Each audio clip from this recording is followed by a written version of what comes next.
question. Answer the question. Journalists, ask them the question. Ask them. Ask them.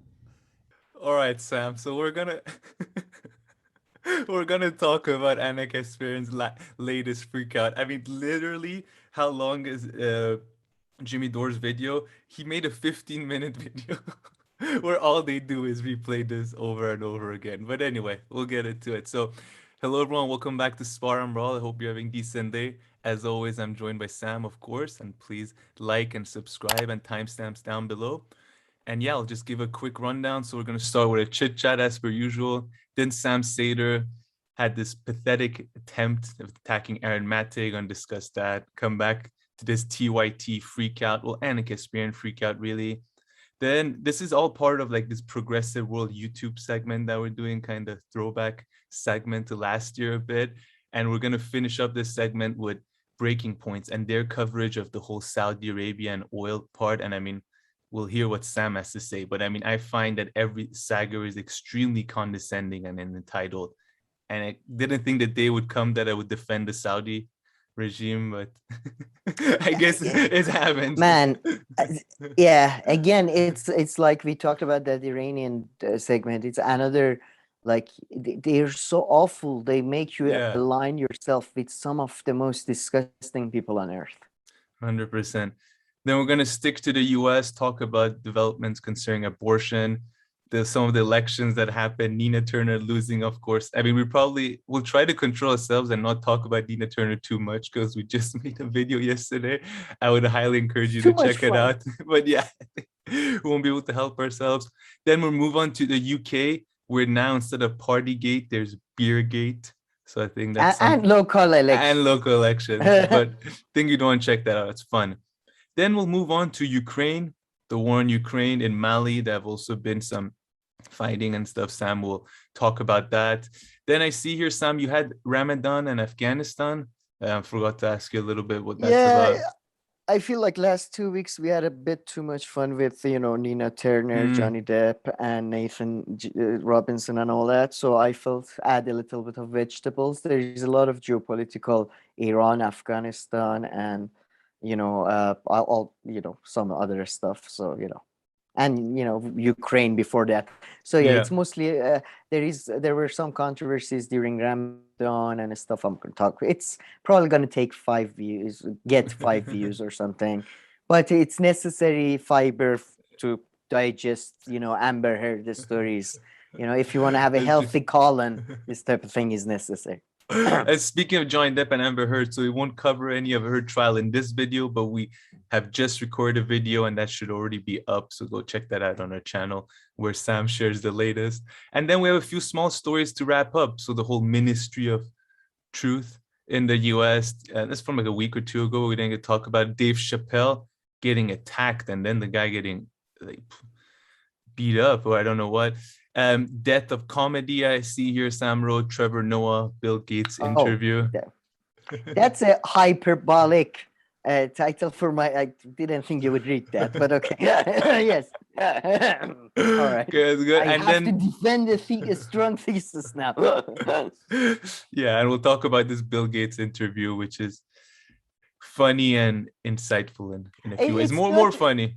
It's not just about Bill Gates' interview. It's a throwback to 1970s Kramer v. Kramer. This is Gates versus Gates. Okay. All right. I really like that. Okay, good. All right. So with that out of the way, please like and subscribe. Timestamps down below. And let's get this chit-chat started. So besides watching the Johnny Depp and Amber Heard trial, have you done anything else? You've moved? Our regulars typically watch the Progressive World podcast, so they would have maybe realized. Love the background once again.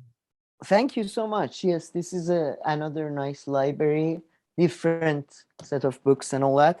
But I really like this one. I like wooden stuff a lot, and too. So wooden.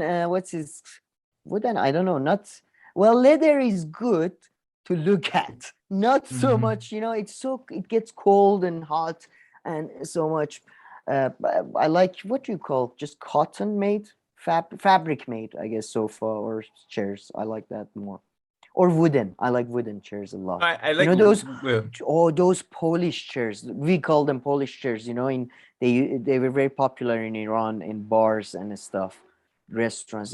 Wooden round back, mhm. and it's. I'll try to send you a picture. Maybe you can put it up. Ah, one of the most Okay, comfortable I chairs. think I know perhaps what you're talking about. Perhaps, but these when you see like aristocrats and like nobility and like monarchy in Europe in like the 16 and 17 and maybe 1500 and all that, they must have been the most uncomfortable people in the world, because they would sit on these like the chairs were always straight, like long, like leg space like this, and then the way they would dress, and then they wouldn't shower. But on top of that, they would put a wig on their head too. I mean, they must have been some of the most uncomfortable people in the history of mankind. I think you're going. You went a bit really back there, like, because I think that if you go further, that if you go medieval ages, they were actually pretty They were comfortable. comfortable. No, that's why 16th, 17th century maybe. Yeah, but then you get to I think it's called Georgian era and Edwardian era and stuff. And the era, I don't know which era is it that everybody gets into corsets, wigs, and a lot of white makeup. That they were like, that's the worst decade. And by the way, people always talk about like, don't you prefer you were living back in like any time before? When exactly? Anytime before antibiotics and running water. I'm not like, toilets are the best invention. Like, since like electricity and toilets, that's pretty much my, like really, like I love them. So I love toilets. Shout out to Switch system, that's for sure. Shout out to the Switch. Truly well done, whoever came up with that. I agree with you. It's much more comfortable these days. And I finally moved, which is good, but it's still, as you can probably, people can tell, I have to still organize the details somewhat. Look, it's looking good. What else? Me, I did this. I mean, this week I was doing a lot of editing with the Frankfurt School, because especially all the professors hadn't edited them. So once they're properly, all of them have been edited, I think the rest will go nicely and much faster. So I've been doing a lot of that. Then what else? A bit of work. Oh, again, while I'm eating. So Community, I reached the end, but I had skipped season 5 and 6, most of it. So I've just gone back to season 3 when I eat. And man, I never realized what they did in season 6. I mean, how you can take a product that is decent and ruin it that much. It's insane. Like, they completely rewrote the characters. Like the Dean, they introduced this theme in the 6th season that the Dean is kind of stupid, like literally like stupid, which before that, the first few seasons, he wasn't some kind of genius or something, but stupidity wasn't, like, being like dumb wasn't his thing, right? He would do like stupid acts perhaps, but he was never dumb. So he was more flamboyant rather than. But in this one, he was actually scheming. Exactly. Scheming. He wasn't supposed to be like a dumb person. But in season 6, they like rewrite all the characters pretty much, and man, they completely ruin it like so badly. I just always mesmerized when someone takes something like good. Is that the season? Is that the season that what's his name? The old guy. Yeah, he's not Pierce. in it. No, Pierce wasn't even there in season 5, but in season 6, he's also. Season 5 is terrible. Season 6 is the Yahoo one. It went to Yahoo Yahoo, all right, and they I got completely ruin it. That's still surprising to me, because I think that's a season that Dan Harmon comes back, because Dan Harmon, the original creator who goes on to co-create Rick and Morty as well, was the original writer and the mind behind this, right? Yeah. And then he's there, I believe, for 3 seasons or maybe 4. He gets kicked out, then he's not there for a season. I believe for last season they bring him back. Man, I thought that was the case. It's literally unwatchable. I can't get any internet here, so but I'm trying to check. The last season is literally unwatchable. Oh, really? Yeah, but in season 4, man, there's such a cool like foreshadowing, because what's his name? 6 seasons and a movie. Huh? Are you talking about? Are you because that was one of the things with the Community. Everybody was 6 season and a movie. That was like the. I remember Oh, that was the like the I don't know the slogan for people who wanted Community to be renewed and I stuff. see. Perhaps I don't. I Yeah, don't remember that's what that. I remember. But in season 4, there's a pretty cool foreshadowing. So in the Troy in the first episode, he's like, Scrubs. You watch Scrubs a lot, and like one or two of them leave. Like some of the big ones leave at some point, if I'm not mistaken, right? In the show You mean Scrubs.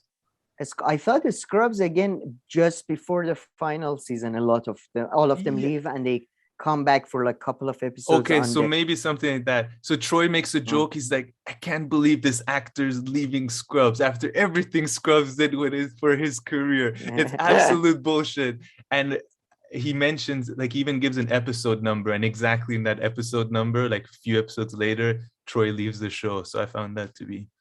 Season 4 is still decent. Season 5 is watchable. Season 6 is complete garbage. But I'm trying to think. I'm not even sure if I saw season 6 or not. Is the one that they go into the video game for Pierce's inheritance or some shit? and Or that's still was the that good 5? stuff. That's early season 5. I see. So That was maybe I still a missed bit season better. 6. Season 6 But is unwatchable. I mean, I skipped it pretty much. I couldn't watch it. Listen, that's why I'm surprised. This is on Wikipedia on the production side of the season 6 of Community. The main cast returned along with executive producers Dan Harmon, Chris McKenna, Ross Cransoff, and Gary Foster. Harmon said, I'm very pleased that Community will be returning for its predestined 6th season on Yahoo. I'll look forward to bringing our beloved NBC sitcom to a larger audience by moving it online. That is very surprising, Jimmy, because Dan but the Harmon original cast doesn't come. I mean, at least 3 people from the original cast aren't even there, so that doesn't really make sense. It's no. What do you mean? Pierce leaves, Troy leaves, and so does Charmaine. Charmaine? The lady, what's her name? Oh, the cookie lady who had the chef. She had a bakery. Shirley. She had a bakery. Yeah. Shirley? No. She liked to bake, but then she opens a sandwich place. Oh, yeah, you're right. Yeah. But one thing, people who were like the extras on Community, they must have been really happy with season 6 because they all turn into characters who have, episodes pretty much built around them. Like, this one kid who's like absolutely like a loser who wears like big glasses like this, who can barely speak. And like he can barely speak. So, he always makes small appearances. In season 6, he gets a wedding, he gets a whole thing, like you see his family. I liked it when they did almost like noir episodes and they would have, these side characters come in like a, news reporter from 50s or something. You know what I mean? Those are like, awesome. No, but these, like people in the show who had smaller roles throughout the season. They just, or the really old guy. I mean, he's actually pretty funny and consistent throughout the show. This really old guy, I forgot his name. Oh, the homeless guy? No, he's just like this old guy who's been going to the university forever. Yeah. No, this from what you're saying, I think I missed season 6, and I think it sounds like the main problem was budget cuts, because it sounds like they couldn't afford the actors for the whole, like, that's usually like they change the characters completely, like. But like it's like you see sometimes in big movies, they focus marketing on a very like a big guy like Bruce Willis. This happens a lot too, and then they're like they run out of money for they're in the movie for 3 minutes because they could only afford them for half an hour basically. So it does feel like a lot of that's the reason why they try to focus on side characters and make them bigger. But I'm just guessing. And I thought the show is so lame, and they change. I mean, the writers, something changed because the characters become like Britta goes from being someone that you like laugh at and stuff to becoming like something completely different. Britta had the most change of character, I feel, from season 1 to like end of season 1, and then she was like in the beginning like supposed to, I feel like, be the person of the only reasonable one, but she No, but very not at all. fast Yeah, it's became. so Yeah. like as a licensed psychiatrist, like what? First year of your bachelor. No, that was really She it's needs really to fun. talk to Dr. Sean and Tariq. But yeah, what anything else? What else? Anything on your side Yeah, this week? I see you there put some was little notes here. there was something quite fun happen, and it's convinced me that like nation. I mean, not that nation is state. It's fascinating. Just I was, my nephew is very young, and he's always on YouTube and his stuff. And because he watches YouTube, it's from all over, so from China to America, like he watches everything, and it's mostly like kids all over the world opening up like toy boxes. And I must admit, even to me, this is like fascinating and stuff. They like take out action figures and they start like, you can play with it. This really? No man, unboxing videos are the shit. Yeah, and I like toys, man. I still like toys. I like it's. And I was never somebody who buys toys and keeps them in a package. I like somebody taking them out. And yeah, no, for sure. Yeah. And then so he watches a lot of that stuff. And then I was at my sister's house recently, and he just came up and he was like, you have to take me somewhere. And you were like, oh, where? Target. And you're like, what? Target? Yeah, Tehran branch. Oh, the one right next to the Walmart. Okay, yeah, no. The one next to White House and Disneyland. Yes. The one next to White House and Disneyland in New York. Yeah. Next to LA. Yeah, man. So my sister and I had to basically take him to. First, we took him to a big supermarket, like Walmart type. He didn't like that too much because Target. I think apparently Target is much more of a bulk sort of thing. No. That's place. more like Costco. Target is Oh, not that's so Costco? bulky. Yeah, they just sell I mean, in Canada, they didn't do too well actually when I was there. I think if I'm not mistaken, one of our viewers, they kind of went bankrupt or didn't go too well. But the few times that I went, they just sell everything and then they have some food as well. But I guess for toys and stuff, it must be big. So you must have seen some YouTube ads, huh? Yeah, I don't know ads or to be honest, it's sponsored content. It's more like, but yeah. So we Target. Let's go Target. Okay. It was Toys R Us. I don't go like Target, really? Yeah, it's just I know it was. With a great deal on orange juice. Let's go. I want Tiffany and Co today. I'm thinking of buying a bracelet, to be honest. But and so he had seen some videos. Apparently, again, this is some bullshit stuff. I'm actually completely against any limitation on children's watching stuff online or stuff. I'm very I'm on the side of just it doesn't matter at all. But anyway, one thing that I'm getting upset about, they keep issuing challenges apparently to kids. And one challenge was you have to go and try to buy everything that is on your clothes or something, Sorry about that. That was my bad. So yeah, go again, Sam, please. Oh, sorry. So yeah, we went to the Walmart, Target, apparently major sort of major shop type thing, and yeah, he didn't like that. So anyways, we were like, all right, let's go to. We went to a department store. I guess, I don't know, because there is more freedom to walk around and stuff. And they had a good I don't know why he's very much into carrots and onions right now. So they had a good carrot, and they had these mini carrots. He bought those. But then I think, I don't know if it's in the bit we cut or not, but I'm for children watching anything online pretty much, maybe except porn or extreme violence like ISIS videos or something, but everything else is fine, and video games and all that. So they but one thing that I became aware is that they keep doing challenges for kids, with kids, that thing. And then he was like, yeah, there's this online challenge that you have to go and buy you go to the shop and buy things that are the same color as your clothing. So, it feels like a very capitalistic marketing challenge. Yeah. Here's the challenge. Go buy stuff. Yeah. Okay. It's surprisingly rarely a challenge to, try to consume less. Yeah, that's more of a challenge, but sure. Yeah. Here's a challenge. 7 Eat fast food for tonight dinner. Okay, challenge accepted. Don't eat fast food. Yeah, exactly. Try not to, have the 7th burger in the week of the week. Like, that would be a good idea.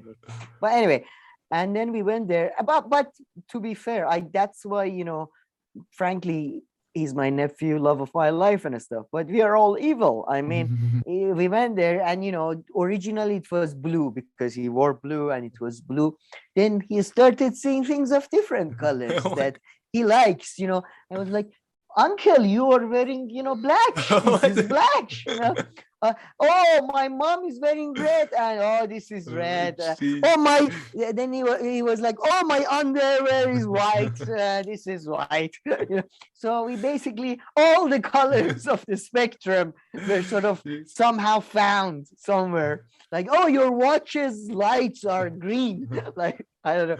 Man, so, but did you talk to him about it at all? About what? Like, you can't buy everything that you see in video or like things like this.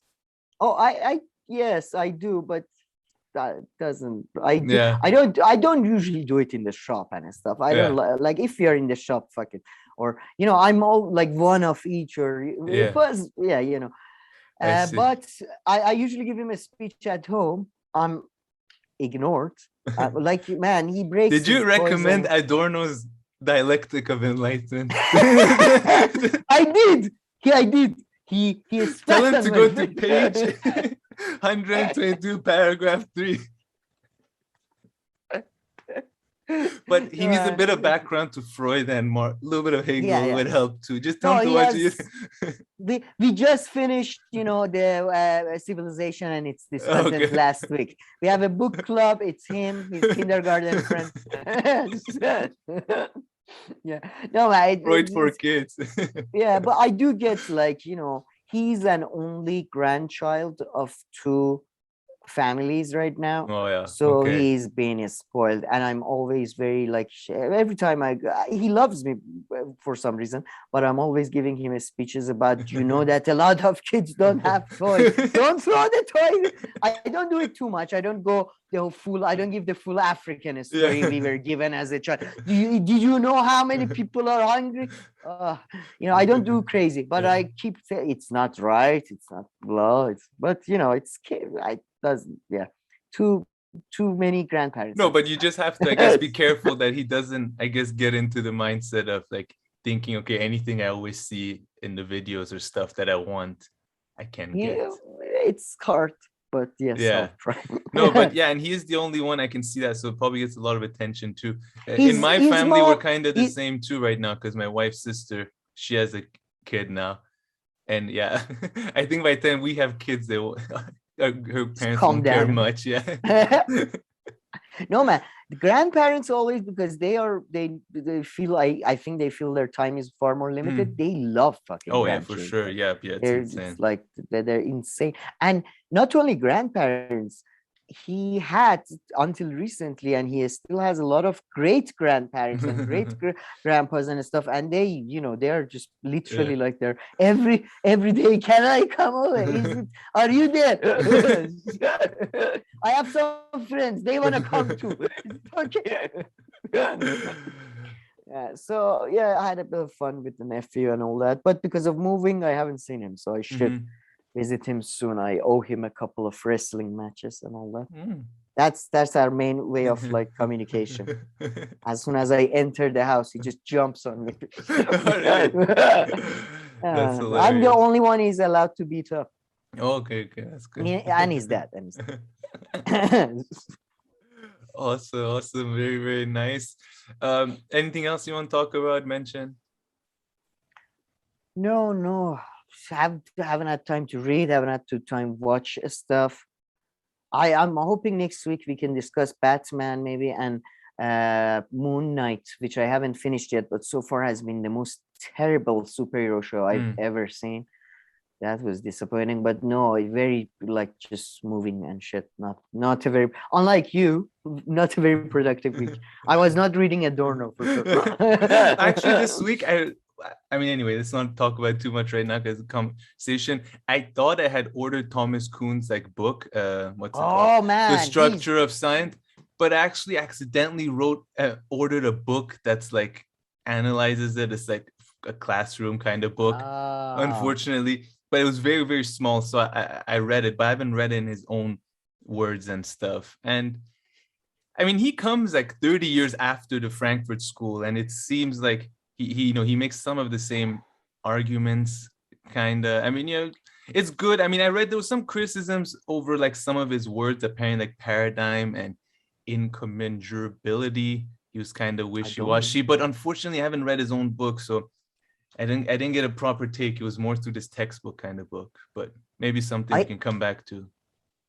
For sure. I haven't read him for years, but I remember back in university years, his work was one of those that helped shift me from like right to left a bit, and at least in analysis. Yeah, no, because it made me like put like the idea of paradigm and then paradigm shift to me, like regarding science, regarding ideology and all that. It seems just such a good fit. I love. By the way, one of my like first like suggestion for the name, like one of the first ideas for the name of a podcast was like Paradigm Shift, where we get to interview like a major like controversial sort of like, but maybe we can still do it. Yeah, that would be good. But no, he's very. But then I remember his later writings. He sort of backtracks a bit, which Paul Feyerabend.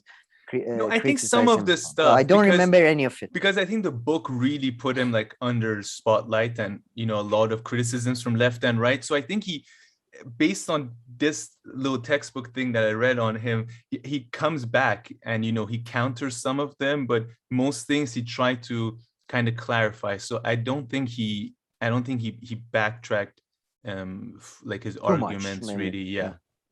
I would say that I don't know. He comes from a more of a natural sciences background, if I'm not mistaken. He may have been he did physics, I think, or something. No. Yeah, something. Yeah. I mean, he was a philosopher of science, but yeah, I'm guessing his like bachelors and stuff were. And I must say, just he's a style. Yeah, he studied physics. Yeah, he has a bachelor's degree in physics and a master and PhD in physics as well. Yeah, so physicist turned philosopher of science, which is like the same thing as like historian, like philosopher, historian of science, kind of thing. And physics at that level of PhD stuff does have like overlap with philosophy and stuff somewhat at quantum and all that. But I would say that he's, I don't know, maybe it's because of his natural science background or whatever, he's a style of writing or he's a style of making arguments just was much more easier for me. He's than American, like Frankfurt is. He's American, and it was written like 30 years. I mean, yeah. Yes. I mean, you can accuse Americans of a lot of things, but I guess when not it comes 30 to years, 20. Sorry? 20 years or something. He wrote it in the 80s, right? No, and they were writing in 70s, 60s at late. No. I'm talking about specifically the Structure of Scientific Revolutions came out in 62. When was it? Right? 62. Wow. Yeah. So and Dialectic of Enlightenment came out in 38 or something. Originally came out in 47. So come on. And then, by the way, they did re-edit that book and all that. So they were contemporaries, basically. More or less. A little bit of a... Yeah. But, I mean, Americans, the writing. Yeah, I mean, Americans definitely write... I mean, English... In English, you write much more clearly and straightforward and to the point and shorter sentences, whether it's British or American English, really, compared to French or German. And I've heard about Farsi as well. And I mean, all these. Yeah, and there's differences of style and differences of argument making. I'm not saying one is better than the other, but one connected with me more. Yeah. They both kind of make very similar arguments in the sense that, if I understood Thomas Kuhn law to another argument that it makes is like moving from positivism to constructivism, which is also... That's it. I think his framework, his very loose framework, is perfect, because I do think like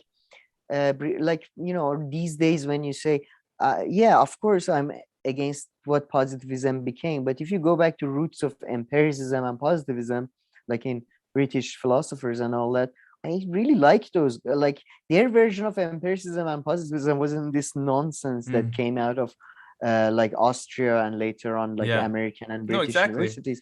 So his like the idea of a paradigm, sort of consensus within a scientific field, that, and then there is and this idea, there is another great guy who makes the same argument, I forgot, he's very famous, about evolution, that some people think evolution like happens very gradually, and they mentioned that book, I think, in the book. I don't have it here. I want to get that book. I think I know what you're talking about. He's somebody who was on American television as well, very like one of these Carl Sagan type guys who was very active in like public sphere. And some people believe, and I'm more somebody who has no like knowledge of biology, but I tend to agree with that like there's mutations, and then or socio environmental genetic events that lead to mutations or something, that history moves in waves, so to speak. Genetics or mutations moves in waves rather than in a gradual sort of thing. So yeah, I really loved his sort of, frame, not to dismiss graduality, but it just to make sense of history as a narrative and all that helped me. No, it made me think of you, because if I understood parts of what I was reading, again, I didn't get to read this full book. It's like one of the other arguments that Pelly makes is like science is in this linear thing where like progress is put on top of progress, but there are like cycles of it, and sometimes one set of finding in one cycle can really be compared to however you saw it back in the day. But maybe we can come back to this book one day. That's a sentence that I think all the friends in the world are just dying to hear. That, for example, I was just reading Heidegger. It made me think of you. Heidegger. Sorry. Like I was reading. I was in Rousseau. Made me think of you. What? Thank you. But for me, it's Thomas Kuhn. And by the way, this is just a joke for the very few Iranian. Like we have 7 viewers, and like apparently 2 of them are Iranian. So for them, but I remember I remember the first time I was in a lecture hall, and I was told Thomas Kuhn, and as people know, Kuhn in Farsi is ass, like the very ass. And then. So I was like in the lecture hall just going, and nobody else was laughing. Wow. Very mature of you, Sam. I know. I have my 4-year-old sense of humor, always. Yes. And then after this, go see your niece. Go see your nephew. This is the type of jokes that really works well on. He's perfect feedback. Man, but the Target thing is hilarious. Take me to Target. Yeah, I can't wait for next week where I have to take him. Yeah, Colorado. I need to go to Colorado. I can't do that. I'm sorry. Man, take him but Colorado, you could fool him. I feel like take him somewhere in the north in Iran. Be like, this is where is the Mount Rushmore? Oh my God! Guys, just put up a picture of some. Oh man, that's hilarious. Oh man, imagine. By the way, sometimes he starts talking like, we are saying, what was the, give me the glass or something. And he's like, it's glass in Chinese is Kwangi. Really? Damn. And you don't know if he's telling the truth or not, because he's a liar. But at the same time, he's been watching so many like Japanese and Korean videos. It's like, is it? Are you sure? Yes, it is. I've seen it Japanese unpacking. It's through. It's Kwangao. What are you making fun of us? Oh, Jesus, that's hilarious. I don't know. Next time he's gonna be like, take me, I don't know, to Shanghai. I like to see Forbidden City. Oh, for fuck. That's hilarious. My nephew is still really small, so for now we just put words in his mouth. So that's also really fun. Is he crawling? No, he's walking. He started walking. Yeah, right. At 9 months, when he was like around 9 months, he picked it up very quickly. Now it's been a few months. He walks. My nephew is a bit, there is apparently a minority that don't crawl. They use this strategy of sort of they use their legs and sort of ass thing, and it was so much fun. That was his best age, man, because he couldn't run, so I wasn't worried. He was just, he's just going with his ass, I see. dragging his ass. My nephew, I feel like he crawled for a very short time, like 3 weeks or so, and then he transitioned to walking. But I mean, I don't know if you can call what he does walking, because all his weight is on his heels, and then just like a penguin. More of a wobbling sort of. But I guess man, I loved it when he was walking early on, and we had this thing that he wears, and it's kind of like a leash you have, and they're like they're practicing walking. It's like physiotherapy. But they were, man, I mean, as they are so like, I miss the earlier days so much, because they are so much more plumb, and it's just he's really plumb right now. So good. But okay, all right, very nice. Let's get the real party started. Yeah.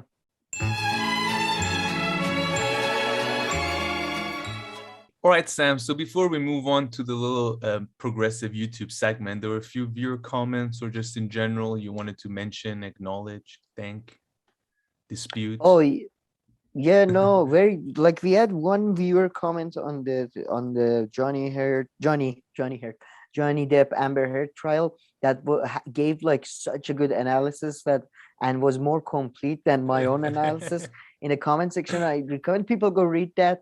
I forget people's name, I apologize, but we had what was it?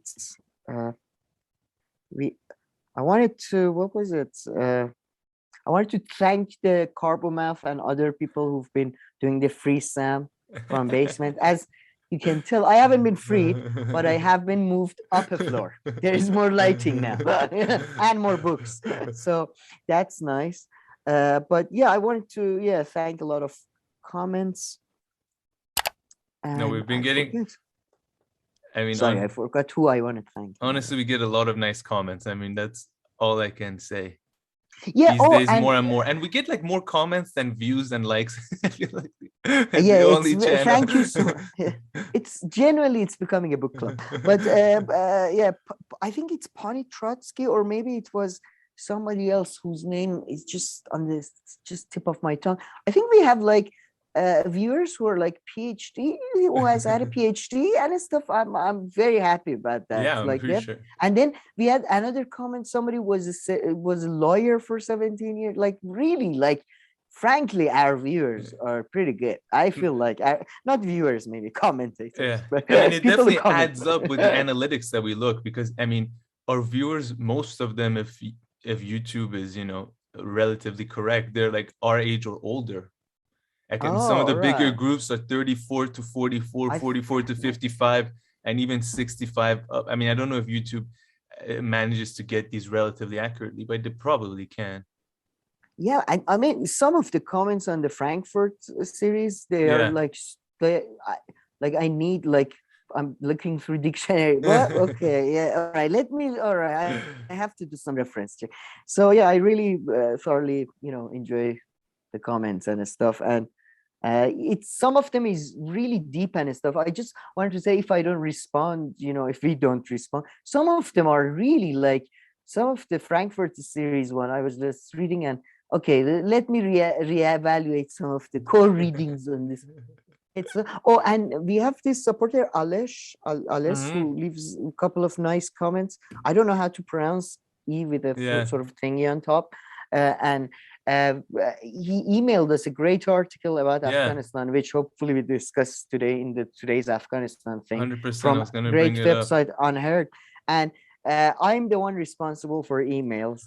So It's been my bad. I'm But very I shit at responded. responding. Did you? Yeah, Oh, yeah. all right. Don't worry, Because I read the the article, and it was easy for me to easy for me to respond also, because the article just went the exact arguments that Phyllis Bennis was making like a few months ago before they left we'll get to Afghanistan, before the US withdrew, which is who was making? Phyllis Bennis, Oh, her yes, Analysis News. yes. She was just saying all like any improvement made in Afghani women's lives are like, these specific group in urban areas, and if you go in the rural areas and stuff, there hasn't been any of that progress hasn't reached them. And this article does a nice way of kind of, of course it's not perfect, but it does kind of like an ideal type of categorization of a couple of types of women in different situations in Afghanistan, and saying how each of them have been impacted while the US was there. Yeah, really, really good article.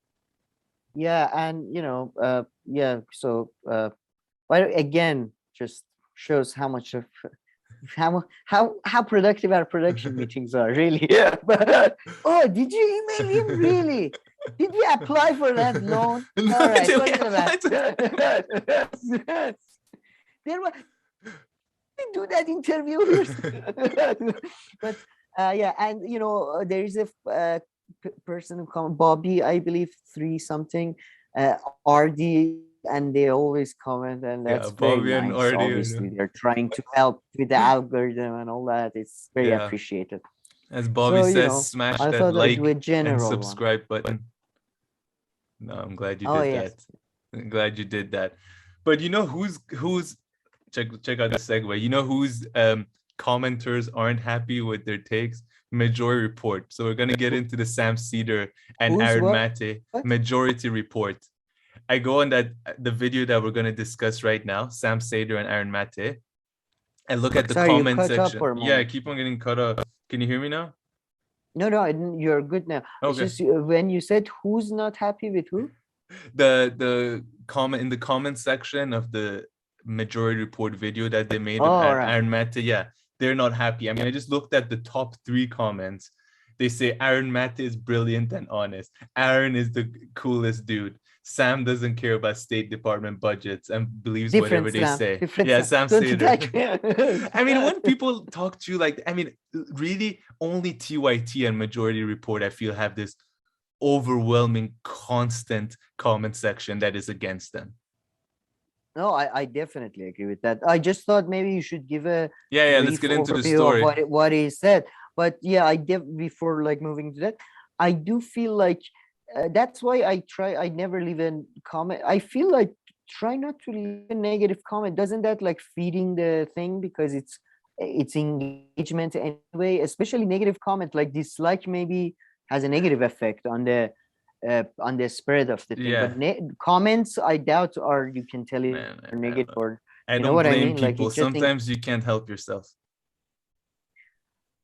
The funniest stuff I know, but like shitty analysis. Like if it was like we're gonna be all right. You comment on that, you hope that it spreads and everybody laughs together. But not so much. This is go ahead, give the brief, I guess. Overview. And I found this video through Sabby Sabs, and that's the name, right? And man, she can be funny. So I watched 12 minutes of it there. But yeah, Majority Report had made a video, and apparently then they changed the headline. So it says dumb left grifter claims democracy now is pro-imperialist. So they're talking about Aaron Maté in the video. And in the video, they refer to how Aaron Maté said that, democracy now is kind of pro-imperialist now. And then they go into the whole Uyghur genocide thing. And anyway, the video has no substance. There's 3 people in there. Not one of them had done like 1 second of research on any topic. And then they kind of start contradicting themselves too. Because they're like, the genocide thing, maybe it didn't happen. Maybe it was cultural genocide. And they go down this line. And man, Sam Seder is absolutely insufferable right now. And his ball boy joke that he tried to make, was the lamest thing. So he goes on this rant about how he not his rant on this like 2-minute thing about how he did a commercial at like a tennis open, and then he starts talking about the ball boys. And it's like, yeah, I always wondered why the ball boys were there. Oh, because they want to see the action close. It's not even true. They're kids. They want to get involved in it, yeah, and see the action, but also be part of that. It's not like, oh, let me get a good seat to just see it. They're kids. So even that part doesn't make sense. And then, yeah, pretty much referring to Aaron Maté, who is significantly bigger than Sam Seder right now in like so many ways, as a ball boy who watches his beefs with. Oh, wait. Sam Seder has been once or twice during the last year on MSNBC. Come on. True. Yeah, come man, on. he's regressed though, man. He's regressed. I mean, this video had this video had zero substance, the three of them. This is a channel. Yeah. This is a channel that on their radio show or on their YouTube things, as somebody who remembers the past, sadly, they had Gore Vidala. Like, wow. This is why I'm so jealous of that motherfucker Sam Seder, because Gore sadly has passed away. But and yeah, they have degenerated. They are nothing. Like, this was the phony pretense that he doesn't know about Aaron Maté. That was really weird. I don't like this idea. I'm pretty in videos he talked about him or something. It was very weird. And then in his tweets later on, he says, due to my respect for you, I deleted leftist and grifter. So if you have respect for his journalistic work, so why you pretend you don't know any? Yeah, like wasn't the whole Syrian thing was a big deal, and Majority Report were saying these people are shilling for Assad and all that. Exactly. So do you know them or you don't know them?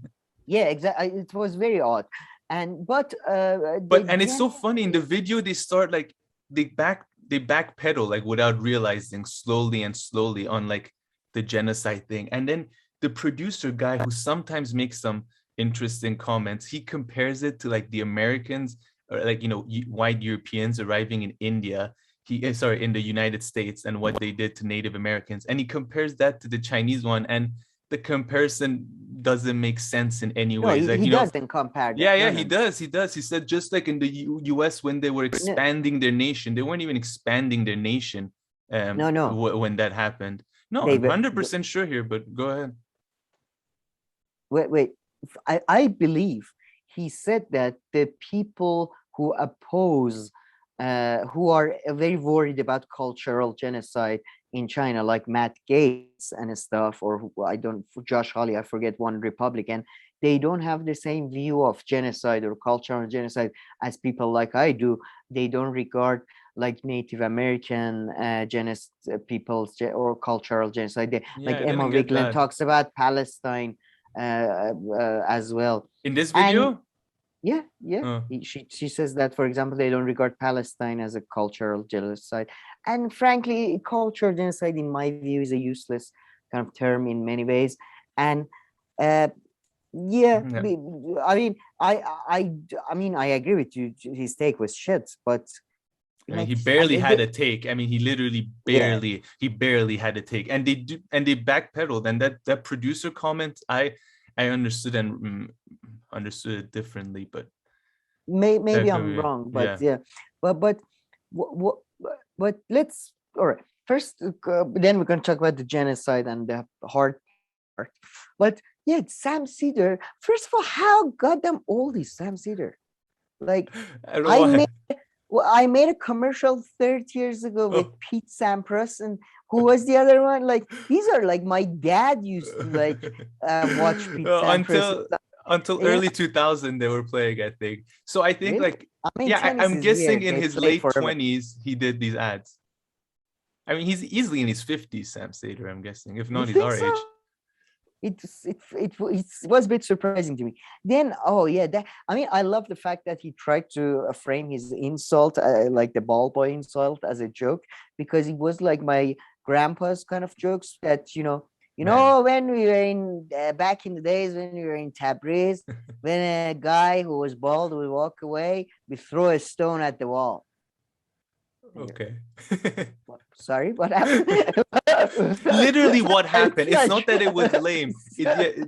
the analogy or the diss, like The analogy, it didn't even work. Like the analogy, I think is slightly work because his implication is that me and Glenn Greenwald or me and Jimmy Dore are sort of like pizza, like we are Pete Sampras, and I forget who's the other one of the top of the like we are doing these debates like talk, which is anybody who's saying is more like Iran versus Maldives, which is usually Iran like 17-0, wins type of matches. It's like Manchester United versus, I don't know, Sunderland or, Brighton City. No, Aaron Maté is single-handedly bigger than all of the people on the Majority Report put together. What do you mean by bigger? Bigger audience, bigger reach. Literally by the numbers, of course. I mean, just look at these. I don't even know how. Majority Report have 1 million subscribers. Yeah, Majority Report do have 1 million subscribers. I'm talking about views and how many people they reach right now. I don't give a shit if they have. If YouTube says 1 million, I mean, look at these views. I don't even know how they make money. Like, if they're lucky to get in the 40,000 range, how does he afford the studio and paying 3 other people and himself? I'm guessing their networks and their other stuff. Yeah, their show used to be on Peacock, which is, I believe, the CNBC sort of thing. So I assume they got money for that, the rights to be broadcast and all that. But forget about that. Who's bigger or on YouTube or whatever? Bigger reach and stuff. I mean, that's relevant if you're making fun of him right there. And he even has. And what about we make fun of everybody. On Twitter, Aaron just has 10,000 less followers, and Sam Seder goes so much further back. But followers are not. He's not making fun of them for having lack of followers necessarily. He's making fun of like we are serious people, and you're just the guy who's trying to just snipe and get some attention and see some action and ball everything. Except he's at the heart of the action. Again, this ball boy thing does not hold at all. Like Aaron Maté half the time was at the heart of, like, you guys made a video about him. He didn't make a video about you guys. You guys made a video about him. No, that's where it really doesn't work. That Aaron Maté and Glenn Greenwald, at least, not Jimmy Dore. Actually, it's that's the thing. Aaron Maté and Glenn Greenwald are, somebody Sabby points out on her video that tweets that, he's a journalist like in real life, which is so funny. Like, it's not like video games. Because this is like, as long as you don't go to, like, unless you're Jordan Chariton and you go to places and, you do secret interviews. I'm doing that, but it's not the same level. So I don't understand. I agree with you that that he's such a condescending piece of shit. I mean, I'm saving. He's definitely condescending, but other way to put it. But Saagar takes being condescending to another level. We'll get to that video. But Sam Seder is just, he can't help but to be condescending. It kind of seems like. Everything that he says, he always has this condescending tone. The poor guy, he can't help it. I mean, it's reached that point. He's got that. Yeah, he's but I wouldn't describe him as a condescending person necessarily. But Sam Seder has a bit of a, and frankly, I might have that too. This like a bit of a know-it-all type thing. Yeah, for sure. So I'm not necessarily, but when you're like, it's just, you can't, again, like a lot of people have the same problem, and but don't overplay your goddamn hand, man. Just if you are such a know-it-all, keep to things that you actually know a lot about. Don't try to but then again, I do assume they do this because of views, because this type of video, like when was the last time you thought about Majority Report or TYT, unless they were commenting on Aaron Maté, literally, and not just you. I think a huge segment of people are, and that's good. That's what we covered a lot as well, is YouTube drama, but fun, and it's laughable. So. But man, this video was honestly, I mean, it's just like no effort in. in what they were saying in their arguments. They were just like, Did you freeze there? Having a bit of internet issues today. Okay, you're back. You're back. Sorry, you said what, this video? No, having a bit of internet issues, I said here, but now you're back. No, before that, you said this video? Oh, they put like no effort in the video whatsoever, like in the video, whether they wanted to talk about the Uyghurs and make that argument, because they kind of backpedaled that, or towards Aaron Maté. It was just look, man, three of them. And Nomiki Kunz was in there. I'm pissed at the one time I watched Sam Seder, at least have Nomiki Kunz's nut job there, but no. By the way, Aaron Maté gets money from Russians. Going back to her kid or whatever she goes. That's how she should be. She should be good. She should be like a door opens every now and then in the studio and she comes out. Terrorist activities, and then like goes back. She's like, she does jump scares and she's like, all right, the witch, go away. See the producer tries to push her back with a broom. Or she could use the broom to fly over. I hate clowns.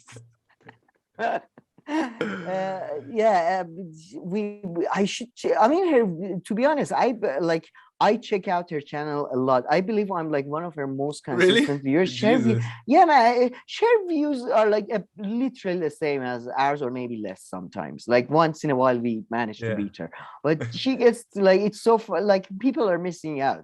And they seem to make a living out of it. That's what's surprising about their view. Like, we don't make a living out of this, but she seemed like making a living out of it.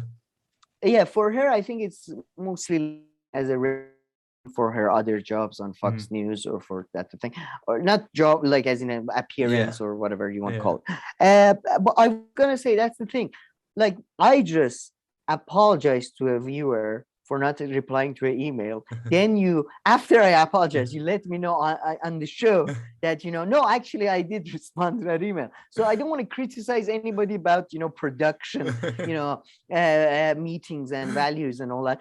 But you guys this is like your professional job and stuff. It does feel like you needed to do it, like just check with each other who's Aaron Maté. How are we gonna approach this? Do we know Aaron Maté? Do we not know? I mean, people were pointing out that they don't know Aaron Maté worked on Democracy Now! And I mean, again, someone that's been talked about so much. I don't know how you would have missed that point that Aaron Maté used to work on Democracy Now! And then the real news. It kind of shows they don't really even disagree with Aaron Maté or Glenn or Jimmy Dore. It's just, as we sometimes try to do with a lot of our enemies, our people we admire, what is that, try to write the deck, as they say. Try to get some viewership, maybe get, I don't know. I guess that's the only thing that makes sense to me, because just other I don't know. No, I agree with you.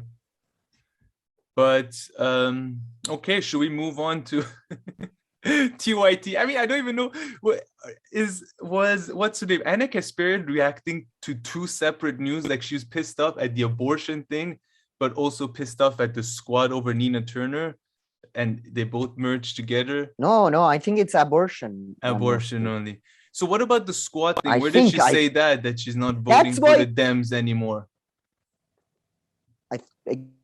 That's why I thought we do this separately, because I think we should have separately discuss the abortion on its own. This is just about the reaction some people have had. But no, I don't know. I mean, because I've only saw it first on Jimmy Dore stuff. I don't know, but I think here it's about the abortion as well, because frankly, the squad hasn't delivered on anything. And this is one thing. I think Anna's outburst was completely justified, even though it was hypocritical of her to criticize other people for having outbursts about equally important issues like, Medicare for all and all that. So it was hypocritical of her, but it was completely justified. But although I mean, like, the whole thing, like, it was so cringe. The part though about what are these politicians? What do they think? Journalists, ask them the question. I just want you to ask them the question. Why don't you ask them the question? You teach journalism and do journalism every now and then. I mean, like that part was so cringe and kind of childish, and like they don't care. We'll go ask them. They're Republican conservatives. They'll be like, I don't know, your wife should take care of the kids. I don't know. That's what they would say. Wait. And why didn't you ask Madeline any questions, or when you had the chance of the other one? But I would say she's. By the way, it's really funny. Did you know she's got like one of the most Iranian names out there ever? Did you know that? I had no idea. But she's Armenian, so it doesn't surprise me so much. No, but Kasparian is. We have a lot of Kasparian in Iran. It means like from Caspian, right? Mm-hmm. So it's from and her name is Anahita. It's short for Anahita, which is I was surprised. Yeah, but I don't know. I thought maybe she turned. Oh, Aaron. She suddenly during her outburst, I felt turned into a sort of a old, very old Iranian or Italian grandmother. Don't you ask them questions? What? That, and and you could see equal to an Italian or Iranian grandmother, she was quite lethal, and like you could see Jenki. Yeah, I know. Could be there could be blood at any moment. Like, you ask them questions, and then what is going on with the abortion? These people are crazy. What is with the and then she threw something on Jimmy Dore's show. They were like, yeah, maybe it was a stapler. No, that didn't make the sound of a stapler. Yeah, I think she threw a highlighter.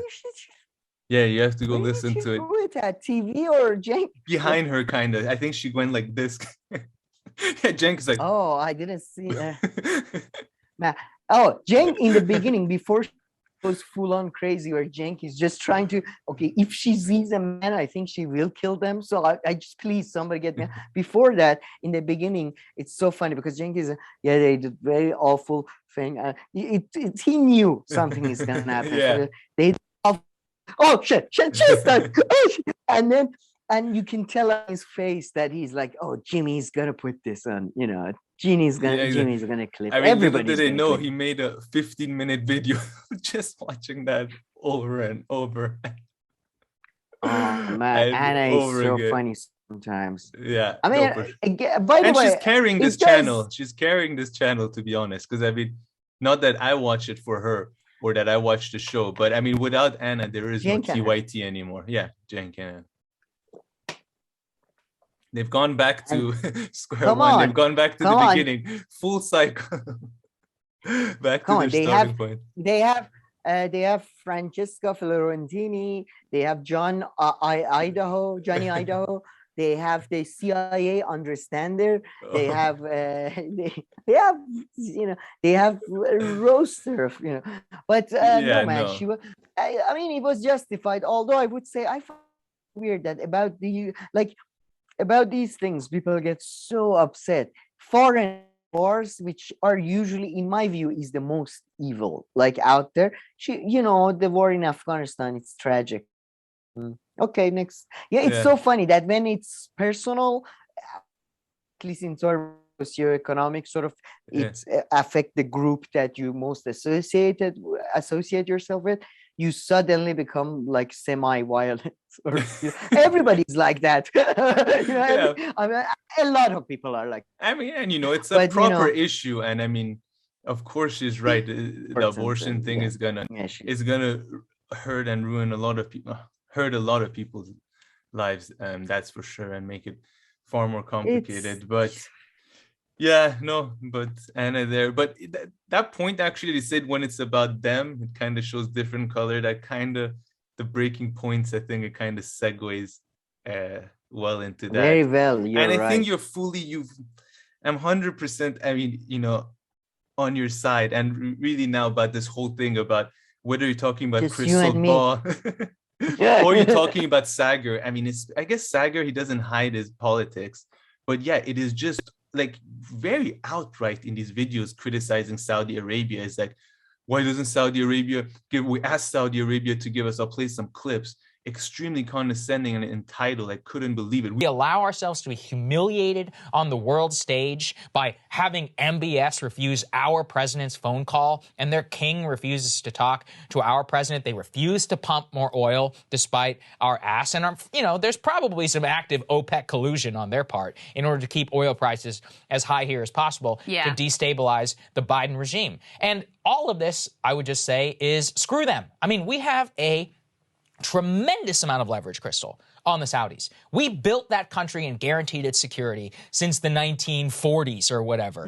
And we sell them hundreds of billions in arms. Right now, at this moment, they are begging us, hat in hand, please support our war in Yemen. We need more missiles. We need more whatever. We need your ISR. We need your support. How about this? Screw you. Arms sales? Screw you. Pump more oil. If you don't start pumping more oil, the whole spigot is turned off. I was attacked by some Saudis for saying all this. They're like, oh, yeah, we'll go to China. Good luck. Use some Chinese weapons against those Yemenis. See how it works out for you. Well, not to mention that, their entire military base is built off of American weaponry. Right. So they need our parts what are you going to do? And support. Interoperability. Well, you're going to start from scratch? Okay, go ahead. Yeah. Good luck. Go ahead and do it. I would love to see it. I would love to see these idiots who have built their entire economy run by the West, both their firms, their expertise, their education. They all live here. Well, and not to mention, our support of the Saudis and the Israelis are the two obvious, most glaring examples of our hypocrisy when it comes to human rights around the world. And so anytime we want to, hold ourselves out as some beacon of democracy and, it's the democracies versus the authoritarians, they could just say, oh, really? Talk to us about Saudi Arabia. They just mass executed 81 people. They beheaded them, okay? And a number of them Shia in a message. This is, a very political it's a message trying to derail the Iran deal. So this is an incredibly nefarious regime. They don't care about human rights. Obviously, they're willing to murder an American journalist in Jamal Khashoggi. The Yemeni crisis is horrific, greatest humanitarian catastrophe on the planet. And so there's two things that are really significant about this. Number one is, as you lay out, just the disgusting nature, one-sided nature of our relationship with them, the way that we show total fealty and it's grotesque. And of course, our continued dependence on their oil is what keeps us in the game with all of that. We talk about there was such obsession over Russian election interference. This is the real election interference right now. We told Saudi Arabia, we're asking them to give us oil. They're not after all the weapons that we sell to them. It's just about us. Very, not surprising. And how do you say they're like national socialists? So, not give a shit about other people and in other countries and how it's going for them. No, we just want these interests for us, which, fine, come out and say it. You're just a straight up patriotic that only cares about your own country. And it's just ridiculous. He keeps on saying we sell them billions of weapons. Like, if you didn't know the English language, you would think that sell means like donating billions. You do know to sell. Look it up, Saagar, what it means. The United States got money in return of those weapons. But this was I love this segment because, first of all, I think you first found it out and sent it to me. He has a bunch now. There's like 5 videos on YouTube of him saying the same condescending thing about why Saudi Arabia doesn't increase their oil output. One part he says like, what's the point of being a client state if you're not gonna listen to us? Like, he literally says that. I really do hope Saudis watch this as well. But anyway, I genuinely do. First of all, I would like to give a slight background of like Iranian mindset that we have a little bit of, maybe not fully, but we have some of. Iranians as a culture, by far, foreign Arabs especially, are viewed as the worst. They're that's the community in Iran I would say culturally at least faces the most discrimination. Especially if you're a foreign Arab person, you face far more discrimination more than if you're a foreign Chinese, American, or Indian, anything. But and all that. and that's largely due to many years of war, conquest, both sides and all that. So there is like it's very much like English-French situation, or Polish and Russian situation is very similar, like type of thing. There is much connectivity and much hatred. But and then for people like me who are sort of progressive and a bit like like the king a bit too and all that, liberal minded somewhat, and all that, Saudi Arabia and these Arab client states, so to speak, are like the biggest enemy, even more than Israel, because they've always been viewed as America's sort of tentacles in the region, even during Shah's time and all that. So, and now Saagar is really making me like these guys, and I have to take their side. Bunch of people who discriminate against Shias, and not because and I'll explain, and I'm not saying Saagar is a worse human being than MBS or something like that, but I feel like if he was in his position, he wouldn't act any differently. Probably worse, man. He's literally supposed to be like a pundit on TV who I would say he would say that he cares for everybody, and I mean, I don't know, he doesn't claim to be some kind of leftist or socialist, so maybe he's not being maybe he's very hypocritical at all, but I mean, National Social. If he's talking like this, if he's talking, but that was a really socialism. good point. Sorry, and then we'll get to that, very important. But that is exactly, I mean, this is how this guy is acting as like a news anchor. Just imagine if he was in power. I mean, he doesn't hide it. And then let's not forget like the colonial talks that he does. So I want to get back to that, which was probably some of the most disgusting things that he was saying. But sorry to cut you off. No, I want to focus on National Socialism because a lot of people would associate National Socialism with the Nazi Party and an ethnic National Socialist project, I would say.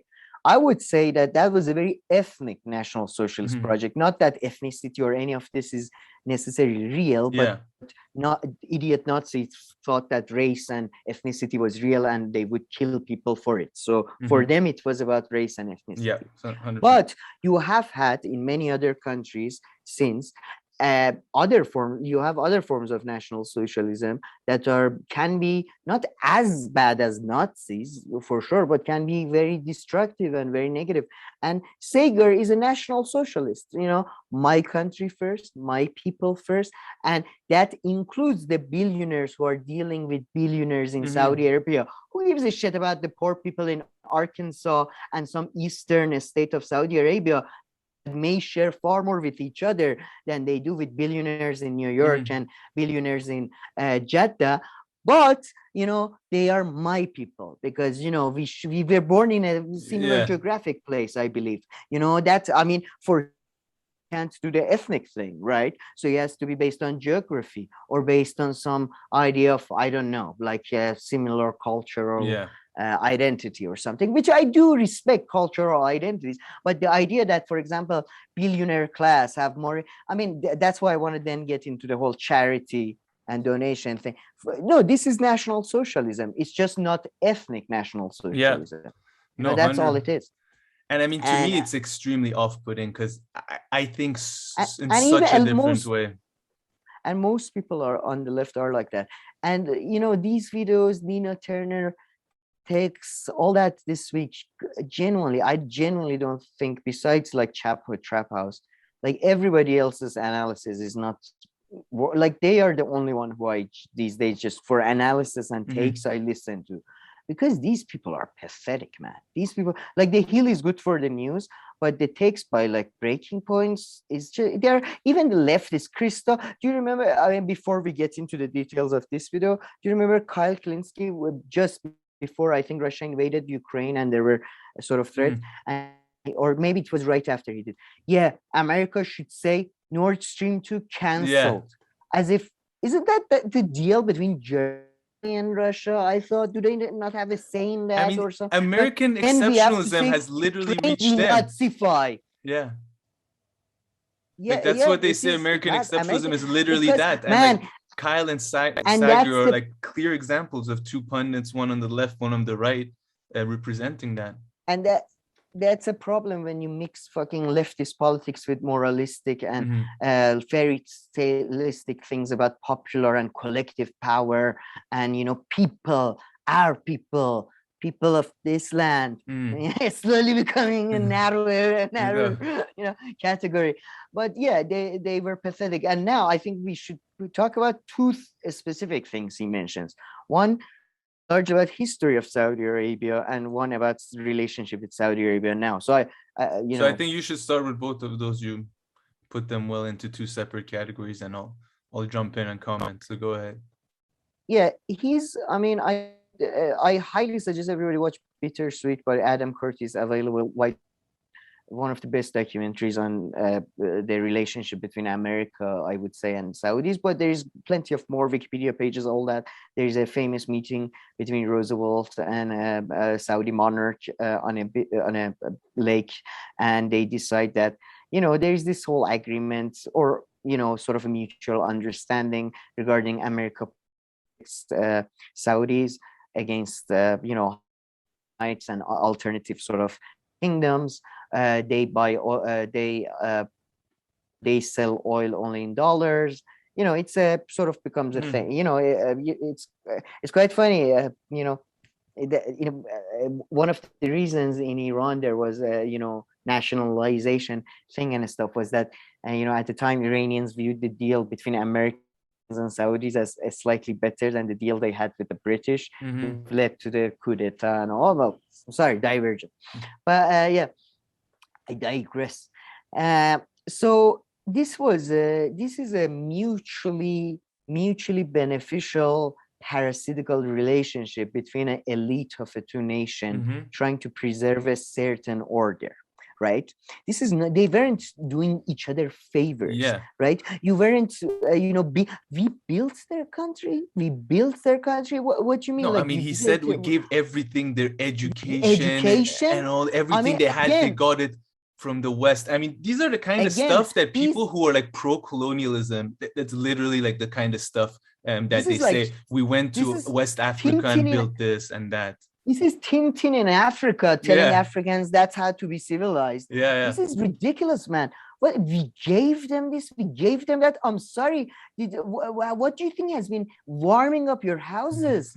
What do you think has been, fueling your cars, your airplanes, your cities, your light? And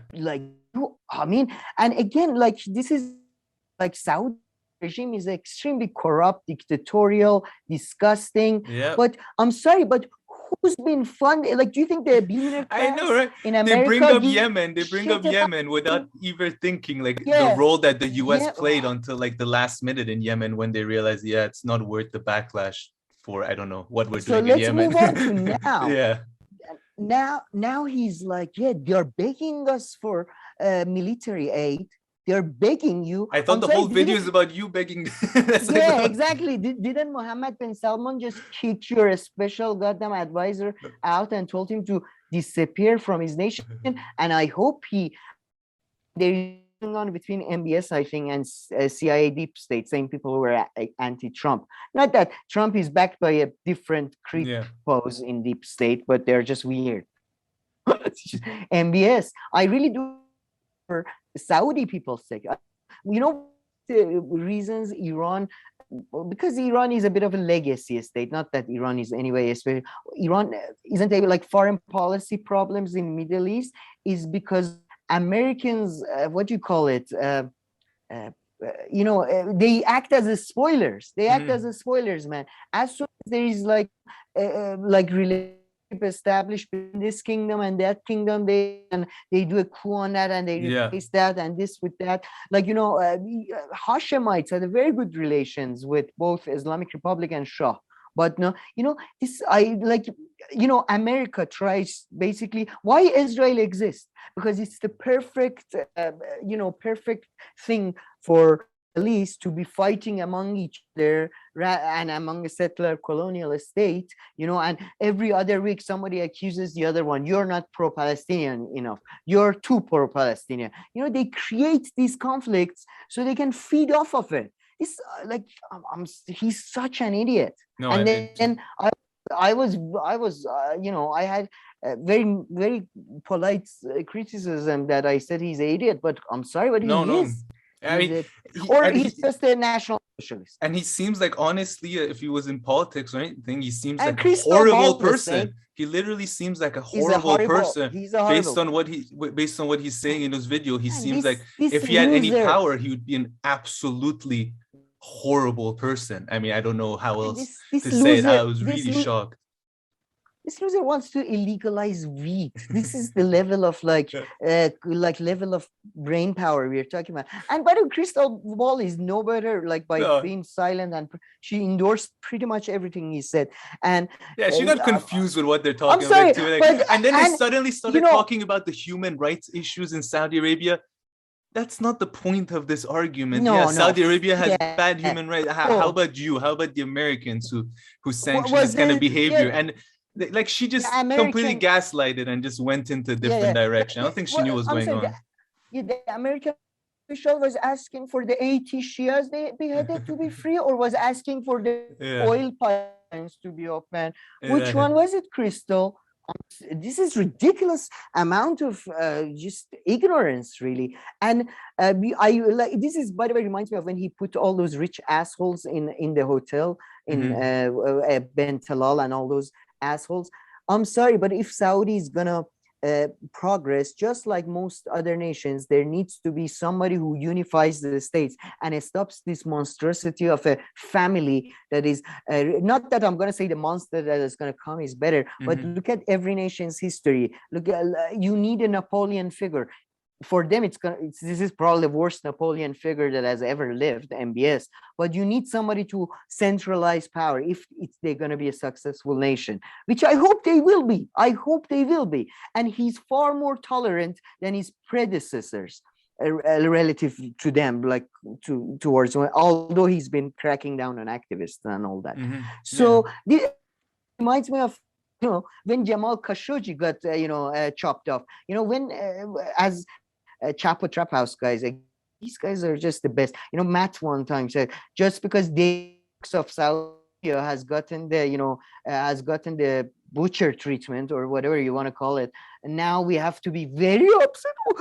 Crystal Ball, it's like this regime is awful. They chopped off Jamal, an American, as opposed to American regime or Chinese regime or Iranian regime, where they just do this to you. They caress you every day. Oh, fuck off, you hypocrites, and mind your own business sometimes. Like, gas prices are up, they have to open it for us.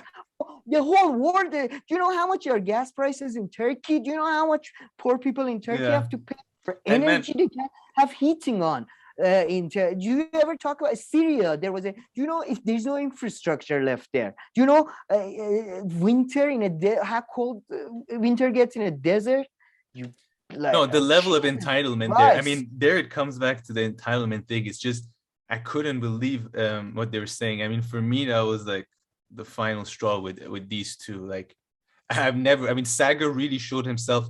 Crystal just whatever. But Saagar really showed himself to be quite a horrible human being, really, if he had any kind of influence and power based on his thing. And I just want to say one serious note, but I don't know if you had something else to say. No, or while you think about it, I'll just make this point quickly. I've told you this before, but okay, the whole story here is about, he's saying that the Saudis should pump more oil or put more oil in the market for the price and the inflation and all this to go down. And I don't even know if that premise is true. Of course, if they increase it, it might go down a bit. But what, do you want to just them to give all the oil for the price to go down? And it might just go down a little bit. Inflation might still be there. And then you and your dear President Biden will lose that argument. Then Biden can no longer blame the Saudis. You can no longer blame the Saudis for inflation and higher gas prices and higher oil prices and all these things. So I mean, on a more serious note, it probably wouldn't change. I don't know how much it would change if the Saudis realistically, and how much. But I mean, this guy's so entitled. I don't know what he meant. Maybe he meant like the Saudis should just put all the oil that they have in give them free petrol. Okay. Yeah. No, I mean, look, we are talking about a program that brings a Brookings Institute official as a China-America expert, So, this is the type of level we are talking about. But I would say it is fascinating to me that they don't seem to be watching their like programming on like The Hill or anything, or some of their own programming, I believe, covered the fact that majority of the price hike is due to the fact that the corporations Yeah, exactly. can capitalize Hasn't because of, Saagar argued that? Like, I'm pretty sure. I don't know Saagar, but I Yeah. think they have argued that on Breaking Point that due to the current political climate, you can capitalize and increase prices You're while right, blaming. yeah. And again, I probably, if I was, as a fiduciary responsibility to your shareholders, that might be a reasonable thing to do. Yeah. But you should, as a media person, maybe if 70% of price hike comes from that, why don't you focus on that? Why do you focus on the free shit you want from the rest of the world, as always? Jesus Christ, as if America has ever paid a fair price for energy or for anything else, because you get to just basically print money, send your inflation across the world, have it have burden carried by rest, and why don't we get free fuel? Go maybe talk to Bezos, maybe talk to Bill Gates. Yeah. Maybe talk to these perverts you allow gobble up your economy. And by the way, that's the same problem I have. That's why I get animated with Iranians, because with Iranian officials, anything that happens in Iran is America's fault. Oh, well, come on. No, 100%. And honestly, I mean, the only thing I would give Saagar, and people should really go and watch these videos. Just put in Saudi Arabia breaking points. I have a bunch from the past month, and I've already played a few clips here, is that he didn't mince his words. I mean, I had to go back multiple times. Like, did he really just say that? I mean, I don't think there's any, in our previous segment, Sam and I weren't sure what had a little misunderstanding of what the producer perhaps said on Majority Report. Here I've listened a few times. I mean, he really doesn't mince his disgusting words whatsoever, Saagar. I mean, truly shocking. I mean, surprising. And you and I, anytime we do a show, anything, we're like, this was surprising, that wasn't surprising, that's kind of a shtick. This was surprising to me to this extent. To this extent, the level of entitlement and the condescending way he spoke about Saudi Arabia honestly surprised me and shocked me. To me, Crystal Ball's response was even surprising, considering that regarding the issue, the important, super important issue of the anti-gay bill in Florida that affects 3rd graders or below. Do you remember there was that video that, and then some other people, I forget who, like made a video about it. Crystal Ball destroys on woke issues. She's strong, but when it comes to the global energy supply and shit, Saudis should give us free shit. That's nice. That's free shit, please. And man, based on what I've seen, these Saudi takes in the comment section, at least the main comments and all this, like, people are not buying it, and they also make fun of Saagar. Yeah, also like confusing petrodollar and other stuff like that. But man, truly, I think out of everything that we talked about today, like, there are quite a few grifters and quite a few disgusting things, but I think the Saagar one tops my list, to be completely honest. And by the way, why that's like, it reminded me why I like leftist analysis more than analysis, because a true analysis of the situation would be that there is economic relationship among the top 1% or top powerful people in the United States. There are certain actual economies. There is a big army industry, employs certain number of people. Department of Defense, I believe, Pentagon, I believe, is the 2nd largest employer in the world. And then there's Saudi Arabia, a huge economy feeding off number of economies. This idea that they were our client state, we built them up. It sounds a bit stupid, perhaps, but anybody try to watch the movie Parasite, and think of sort of imperialism, and that it's very much like in like the shape of the house. It's sort of it's a feedback loop. And and in that analogy, I know it's a bit of a shitty analogy, but America is the family living on the top, for sure. I mean, I'm somebody who literally, I looked at the records in the Kew Garden of British correspondence to Iranian elite when southern Iran was pretty much like run by the British, like a fiefdoms, and they had deals with them that they had the rights to the oil in that part, right? And man, through the banking, the loans they had given sort of shitty princes in the south, they were all basically in the pocket of British, and they were always they always had the shittier hand to play. Mhm. Maybe with MBS and recent changes in economy and global affairs, things have changed, and maybe it doesn't taste so good in the mouth of some people. But that's life. Yeah, no, 100%. Very, very well said. But folks could check out a bit of this insanely condescending and entitled take. And I think the biggest takeaway I take from everything here you said, some of them were really great, but it's like it really even made me more comfortable going after Saagar this way, is that if this is how he talks as a pundit, as like a media person, just imagine if he was some high level So I had some diplomat. power. Yeah. Yeah, man, that's I mean, Hillary Clinton would probably be taking notes. I came, I saw, conquered. No, that's too bad. I came and I massacred. Okay, I like that. Anything else, Saagar? I committed I genocide came and I took proudly. over. Yeah, okay. Yeah, you should become a speechwriter they deserved for Hillary it. Clinton. Yeah, this is Nero Tandon level shit. Like, yeah, we go take over their country, take the oil, and then that pays for the war. And they should be happy. Well, we took over. It's nicer, right? Yeah, very much nicer. Jesus, people, grow up. I mean, not grow up. With him, I don't know if it's this is not an issue of growing up. No, I mean, he's grown up. He's made up his mind that my needs and my interests are far above everyone else. And he's grown up into an asshole. He's grown up into a quite officially evil person. People, and I'm defending last week, massacred about 80 like Shias, like not defending, but just explaining. It's just I hate myself.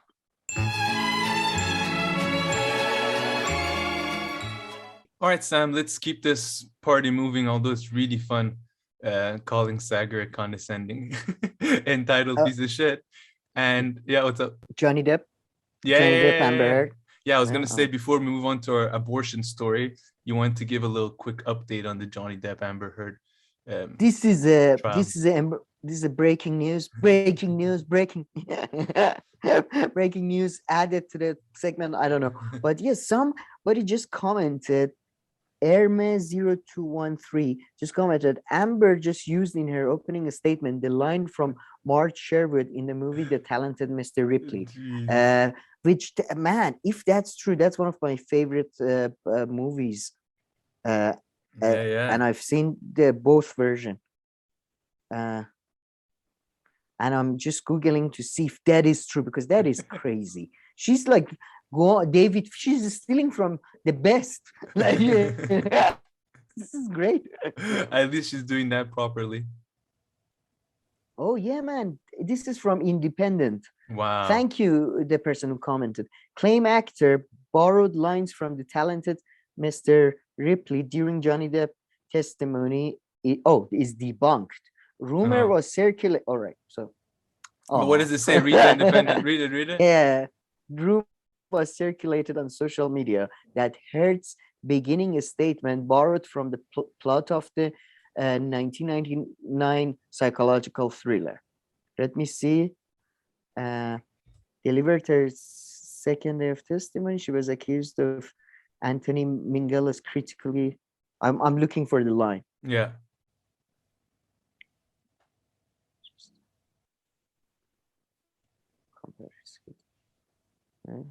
Almost.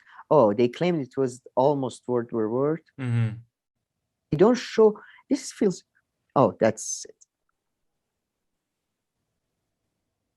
According to those unverified social media posts, Heard had said, when I was around Johnny, I felt like the beautiful person in the world, which she said. I'm pretty sure she said, made me feel seen, made me feel like $1 million. Oh, yeah, that was some of her lines. That was like right out of like a B movie, like $1 million. It felt like a dream. It felt like absolute magic. And then he would disappear, and there would be just no way to get a hold of him, no way to contact him. See below. The thing is Dicky. No, I mean, the okay. guy some space.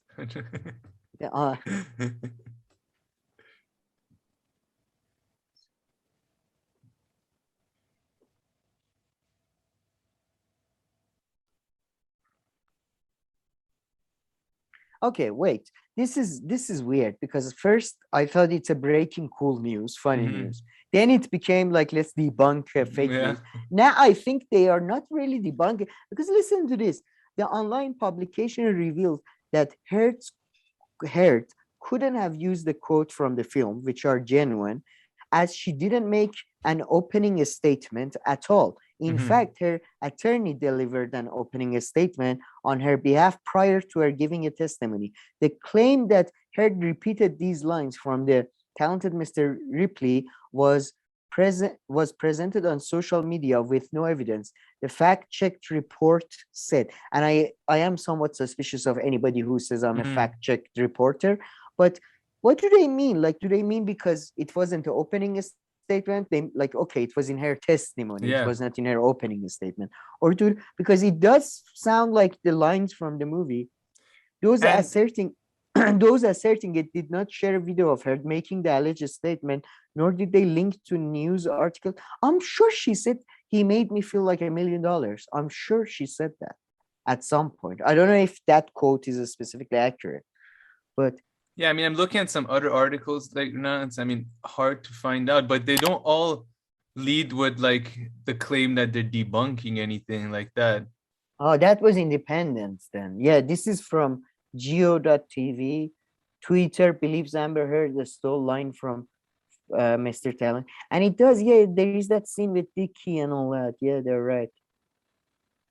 Yeah, everywhere else it's not debunked. This is like Independent is the equivalent of probably MSNBC in writing or some shit. Yeah, so I mean, I'm guessing, parts. So make up your own mind. Parts of it were potentially influenced, but nothing that doesn't surprise me.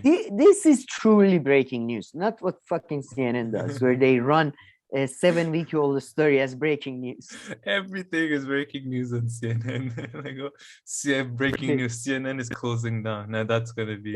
There was literally, I remember a couple of years to do with World War II or one, and they were like breaking news. Like, man, but honestly though, like, what is that? 300 million apparently CNN spent, and they got 10,000. Listen, man, like with like a few 100,000, like what some of like these YouTube channels could achieve.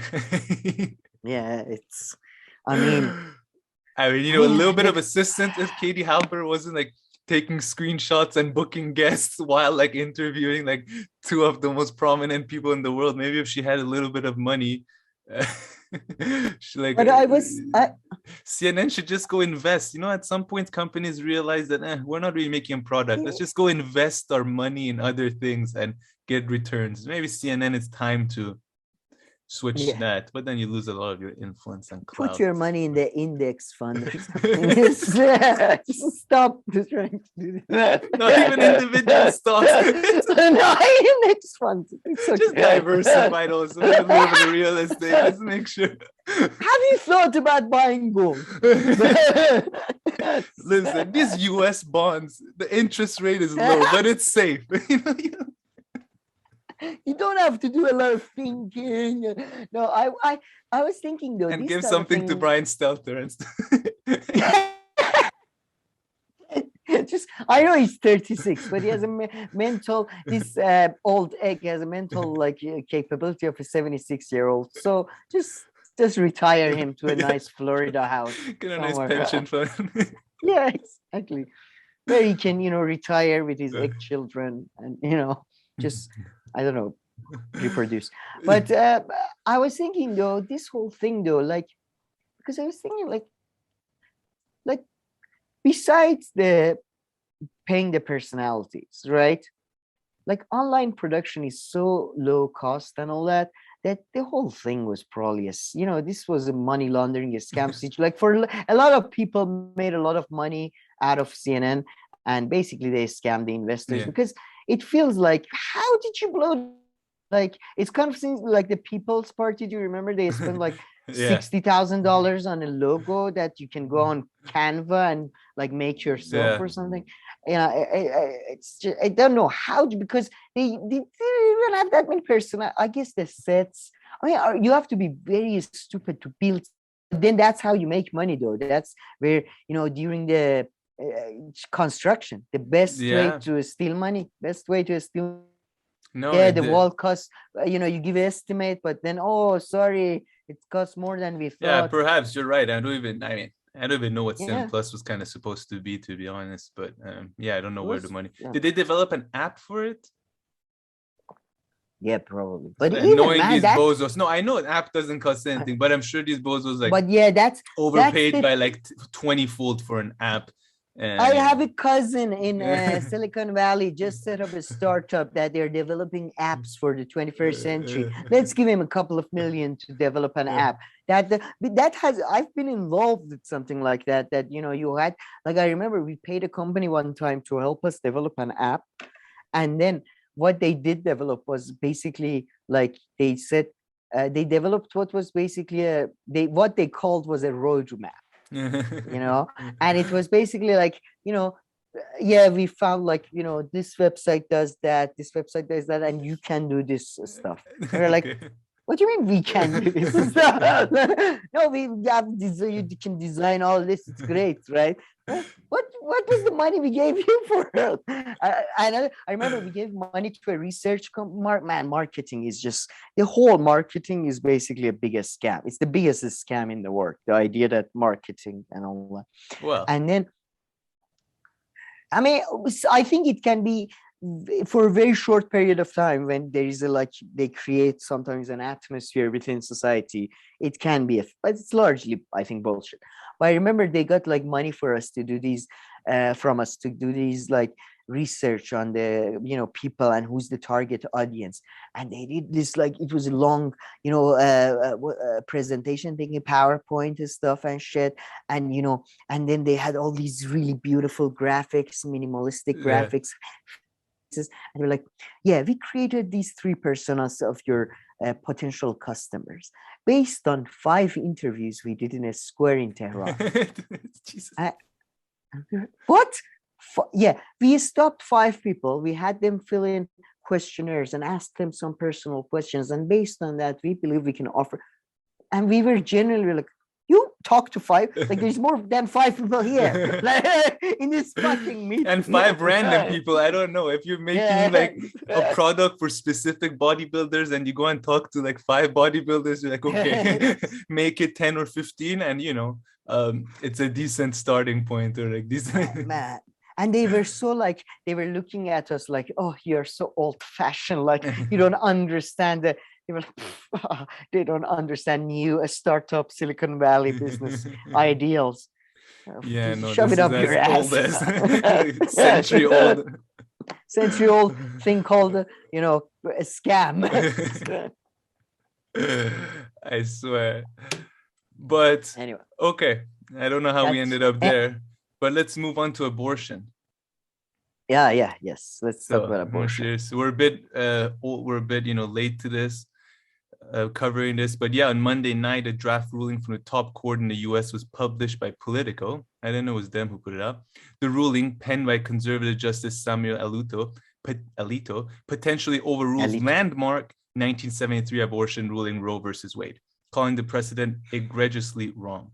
Did I say that right now? But so without Roe, a nationwide guarantee to abortion access, states will be able to set their own abortion laws, including outright bans. So, what have you heard? What have been some of your thoughts once you heard this news? I mean, to me, it's kind of funny because we had this conversation when they were changing when the new person was being, Biden was putting up a new person in the Supreme Court. We did talk.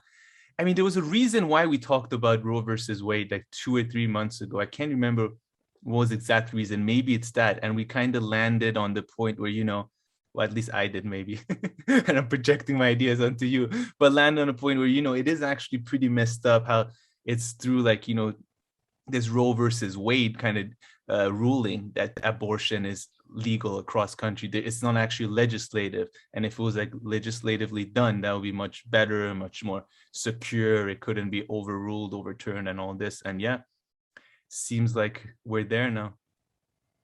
Yeah, I mean, very few people, I think Glenn, Hill, Brianna, and Robbie, I think, to this segment that they point out that yeah, I mean, it is, and there is that. I'm guessing Katie's gonna have hopefully that lawyer guy he always has on, who's amazing about, the fact that Supreme Court has become too political and has way too much Oh power. yeah, that guy, the youngish professor, like in his 40s or something. Yeah. True. I Yeah, haven't seen and Katie's content in ages. Sorry, go ahead. sorry. I haven't seen Katie Halper videos in like weeks. I don't know what's going on, but please continue. Yeah, she did a couple of weeks with a And she couple took a of people. break. I wasn't like, yeah. Oh, it's yeah, no. okay. It's okay. But anyway, I'm sure, I hope he comes on something. He was on Useful Idiot once. And yeah, I mean, I'm fundamentally against Supreme Court as an institution, or against the judiciary or law that is above elected politicians. Or elected, even though I'm somewhat, I believe in maybe, I don't know about the necessary, like, I'm very ambivalent on the structure of the whole thing. But for sure, judiciary shouldn't be above, in my view, elected officials and all that. That's especially like like 9-person judiciary thing, mostly men anyway. But yeah, I've and never thought of that seriously, but it does. they are I mean, sometimes you get the that's best thing out of judges. Like in our society, I feel like sometimes the best luck you have for, like, from a progressive point of view, like, it's through judges. Sometimes, it's easier than the legislative one, but it's probably much more flimsy and overall not a good idea. legislation. But because the Supreme Court and stuff can make things happen so quickly. But yeah. Yeah, but it's just, I'm fundamentally against the system that is. And I would say, like, I know it sounds stupid, and Chapo Trap House guys always make fun of the people who say that America is not a democracy, it's a republic. It's true though. And Glenn, I think, points that out in his article or something, that abortion sadly is not something enshrined in the United States. Not that to be honest, I'm not a big fan of codified constitutions either, because of, number of reasons. But yeah, on the abortion issue, I'm 100% it should be completely legal. It should be completely up to a woman's, because it's kind of their body. Yeah. I think morally, like, if a couple are in a relationship and the lady wants to get abortion and the husband don't, maybe they should discuss it.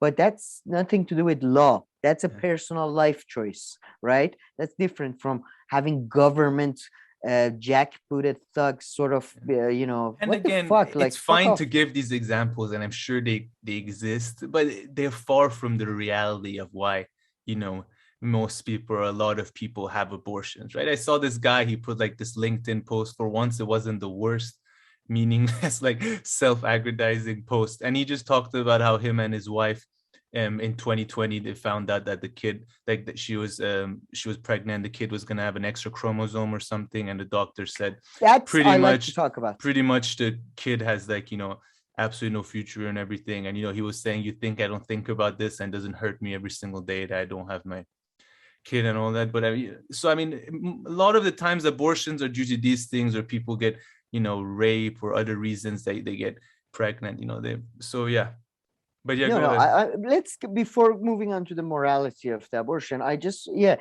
want to suggest, very few are pointing out that it should have been, by this long time ago, it should have been codified into law.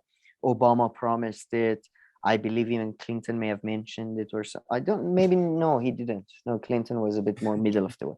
But yeah, it should have been coded, and now it's most probably going to be used as a tactic to try 100%. To say, oh, you should come vote on November, or if not, if they lose November, which is in all likelihood they will, they're going to blame the left for being too hardcore, for losing the women's rights for abortion in number of states. And but Nancy Pelosi, apparently, I've just read 1 or 2 comments here, I don't even know what she says or what she means, but like, there are some quotes floating around where she's kind of saying, like, maybe the Democrats won't make abortion a big, like, big issue, kind of saying that, abortion rights kind of making the Democratic Party less popular, something along those lines. You didn't see anything like that?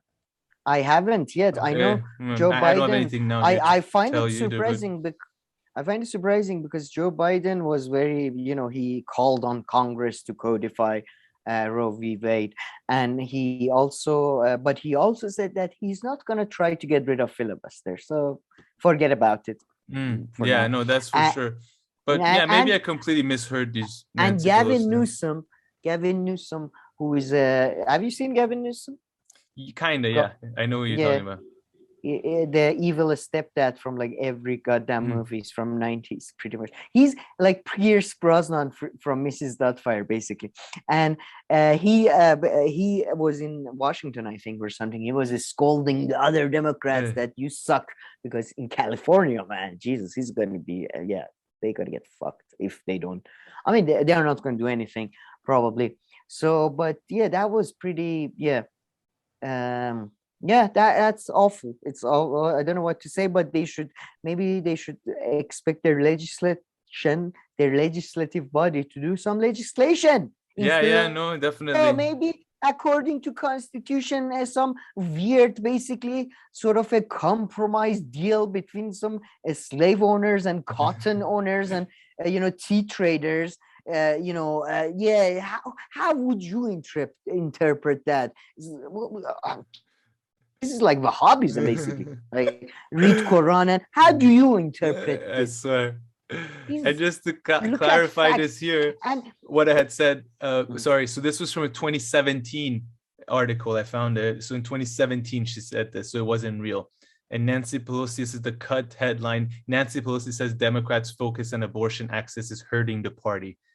So I think she was more talking in the Donald Trump kind of context. Era. But yeah, not recent ones. So just wanted to clarify that. And by the way, even if you're pro-abortion as a moral choice, anti-abortion as pro-abortion, anti-abortion as a moral choice, you think like it's against God, blah blah. Good for you. I don't give a fuck. Well,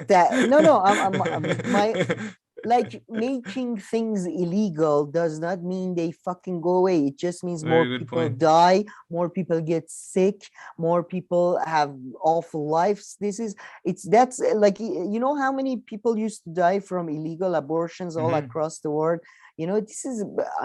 Jesus Christ, like, what is wrong with you people? Other people can make wrong moral choices. It's their life. This is like very minimum shit, like just like my goddamn body, like for fuck's sake, fuck off. Like, and by the way, I've never seen a man who's been, to be honest, anti-abortion. I remember once in Canada, this was hilarious. I've seen women. I've seen women who are anti-abortion. I've seen both. Very old ladies, not men. A lot of old ladies, that is true. I mean, I'm just thinking this one time we were driving in Canada and Ontario, not near the big cities, somewhere outside, and there was like a small little protest of anti-abortion protest. I remember I was like filming them as if they were like some kind of wild animals. And at one point I felt bad because one of the guys was just this old grandpa, and like grandpas are just cute no matter what. So even if they're trying to kill you, you're like, you're such a cutie. And he just had a sign, and they were all old, and it was just like, I felt sad really when I saw them. I was like, on the streets, what are you? This is what your life's come to, but to each their own.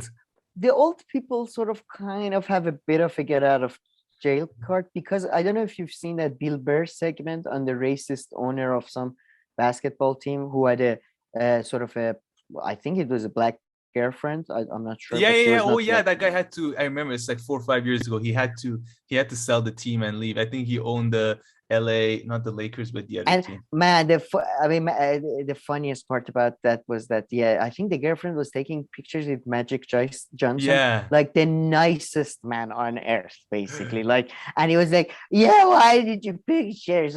I mean, Bill Burr bit. Please check out Bill Burr bit and then come back. but when you come back, Bill Burr does this amazing thing that I don't like. He says that, okay, it's bad, but I don't understand the surprise. Like, this guy was raised by the people who finished off the genocide of Native Americans. And they were like, as they were killing, okay, A, B, C, D, like blood dripping from, like, what do you, what I mean? Like, there are some generations you can't. Although, I feel like in 10 years, old people have no excuse, because in 10 years, like, old people are from 60s Yeah. in 10, 20 years. So like there is no more like excuses for being I was raised in a religious school. There is no more excuses. You would think so, but I mean, you would think so, but yeah. I don't think so. Yeah. To get on a slightly serious note, Yeah, because please. you mentioned the LinkedIn thing on the morality of abortion, though. This is just No, I didn't really go the morality route. Maybe. No, you mentioned the case that the person had an abortion because their child had a extra chromosome and that type of thing. And as you know, recently my great uncle passed who had Down syndrome, and he was 75 or 6. So when he was the ninth of 9 children. Mm-hmm. So he, his mother, obviously had probably too many. Like there is a number of factors. And to be honest, he was a permanent sort of thing in our house. Permanent presence in our house for my whole life, in my grandma's house and all that. And it does, without him, I do think I would have, all of us would have been definitely a different person, especially we who were born after him and all that. And I because you're allowed in Iran is the same, abortion is allowed in cases of danger to mother's health, or in case of if they have disability or a problem that would be very costly and that type of thing. And it does feel like are we sanitizing just human? Last night I was just passing by TV and my dad was just Britain's Got Talent, which is a very shitty show, but they were these disabled children, many of them with Down syndrome, and they were dancing and everybody was supporting them. They were very my great uncle probably had more fun than I ever will have. No, I mean, and this case that I said in LinkedIn, I mean, this case could have been far worse than that. It could have been the child is going to suffer for 2 to 3 years and then pass away. So there's case to case and case by case, and you go about it, and also different situations, in your family they were able to keep your uncle in the house for forever and take care of him, and him being there and stuff. That's obviously not necessarily the situation. No, that's for everyone and all this. That's the thing. But then at the same time, I also recall to be completely honest, it wasn't just all roses and this lovey-dovey romantic movie about helping somebody with disability. My parents, my mom especially, these people grew up with him as a sort of a older brother. And my grandmother wasn't a social expert. She was somebody who married when she was 15, and she had children. She was from different generation, so she what I mean, it's just was not necessarily always good, and especially at the end it became very difficult. 100%. So I mean, at the same time, I completely this proves anti-abortion people's bullshit. It should claims, be a personal choice, because also you're someone who's 100% for abortion, kind of no matter what, and you're talking about how even in this case that some anti-abortion people might agree how it's a tough choice, and you think about it and whether you should have it or not. So it just shows that people aren't oh yeah, let's go have abortion for fun, this kind of caricature of abortion that you hear a lot from really anti-abortion people. I think what you just said actually proves exactly the way that they look at abortion to not reflect reality. Yeah, of course there's always one or two or this segment of population who are outright crazy, but you can't make laws only thinking about outright crazy people. If not, in every segment, everything that we do, there are people who for one reason or another, they really fall outside the box for reasons, right? But you can't ban everybody from driving just because some people will not give a shit about anything, no matter what laws. Well, I would differ with that. I think the driving could have been more limited in terms of we could have done a better job of maybe focusing on make it more like trainers. Yeah, but anyway, sure. but that's why I wanted to separate the legal. I think you're right. That's why it should be because this is such a circumstance dependent and personally dependent thing, and It's just new technology and all that stuff. It's kind of like in China and India. I believe in India for a while, at least in some states, they banned X-rays because a lot of people, if it was a girl, they would drop the baby because you have to pay these extortion. It's like it's this old disgusting tradition that you have to pay somebody to take your and girl. it's because or of that this is happening. So I mean, just go address that if that's your issue. Yeah, that if you address poverty, you so many of that. But I can understand that, like maybe at some point for a very emergency period. So it does make me worry. But that's again, you have to separate your moral decisions from imposing that on other people, like in a way that genuinely hurts. Like we are talking about. This is not about like rate of the tax on something really stupid on video games or something. This is people's like lives, like full lives, like and their physical bodies. It's ridiculous I don't know. And they just live in a different world. I love the anti-abortion people because I mean I don't know what they think. My whole life I've been surrounded by people who are okay with abortions, but I don't think I know anyone who's had an abortion. You know what I mean? To be fair, if you believe in soul, I don't. If you believe in soul, I do think they have a point. Like, if you believe in soul and all that. Yeah, if that way, if you caricature, but they keep on saying children and all this. And like, I think the legal like definition of you being like, have gone from fetus to like a child is when without the body of the mother, that kid can, survive. So, I think that reaches like around 5 or 6 months or something. That's it. But you don't even need to go down these routes. These routes. Yeah. Wait. Are you talking about inside the mother's body or outside? No, like legally, I think like when the person goes from like a fetus to person or something like that is when you can just take that's not an argument.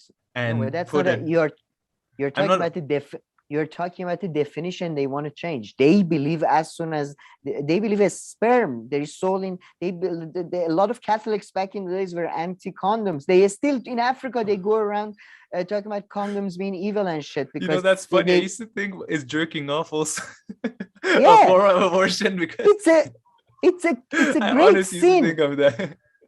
Didn't you know it's a great sin?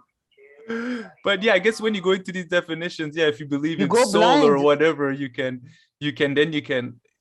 say that's at any time. Yeah. If you go, I'm just saying the legal blind. way, I believe it's not like that. And your hand. No, but legal, they want to change the law. That's like saying that, I hate that argument, I must say. Sorry, but I hate that argument when people are like, legally, I want to change the law. It's like copyright people. Well, legally, but you can find I don't give a biological differences. No in one the status, can own music. But you can find biological differences in like the state of like fetus. And like when you can get so but no, you're right. If you're you're absolutely right. They believe the sperm going to waste is going to waste. So that's actually a thing I've always honestly thought that. I was like, why aren't abortion people against? Man, I mean, this is one of the main reasons I became anti-religion originally. That like one of the biggest fun activities in the world was banned by.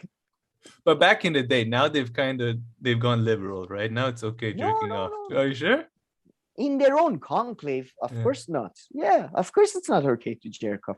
I mean, I must say, even Dalai Lama, who's probably the coolest like religious person, who always said, I'm more of a really socialist, to be honest. He's even anti-jerking off, I think. It's really? Very good for you. I don't know what is with this jerk off is pretty much universalistically they're negative on it. Jeez, that's funny.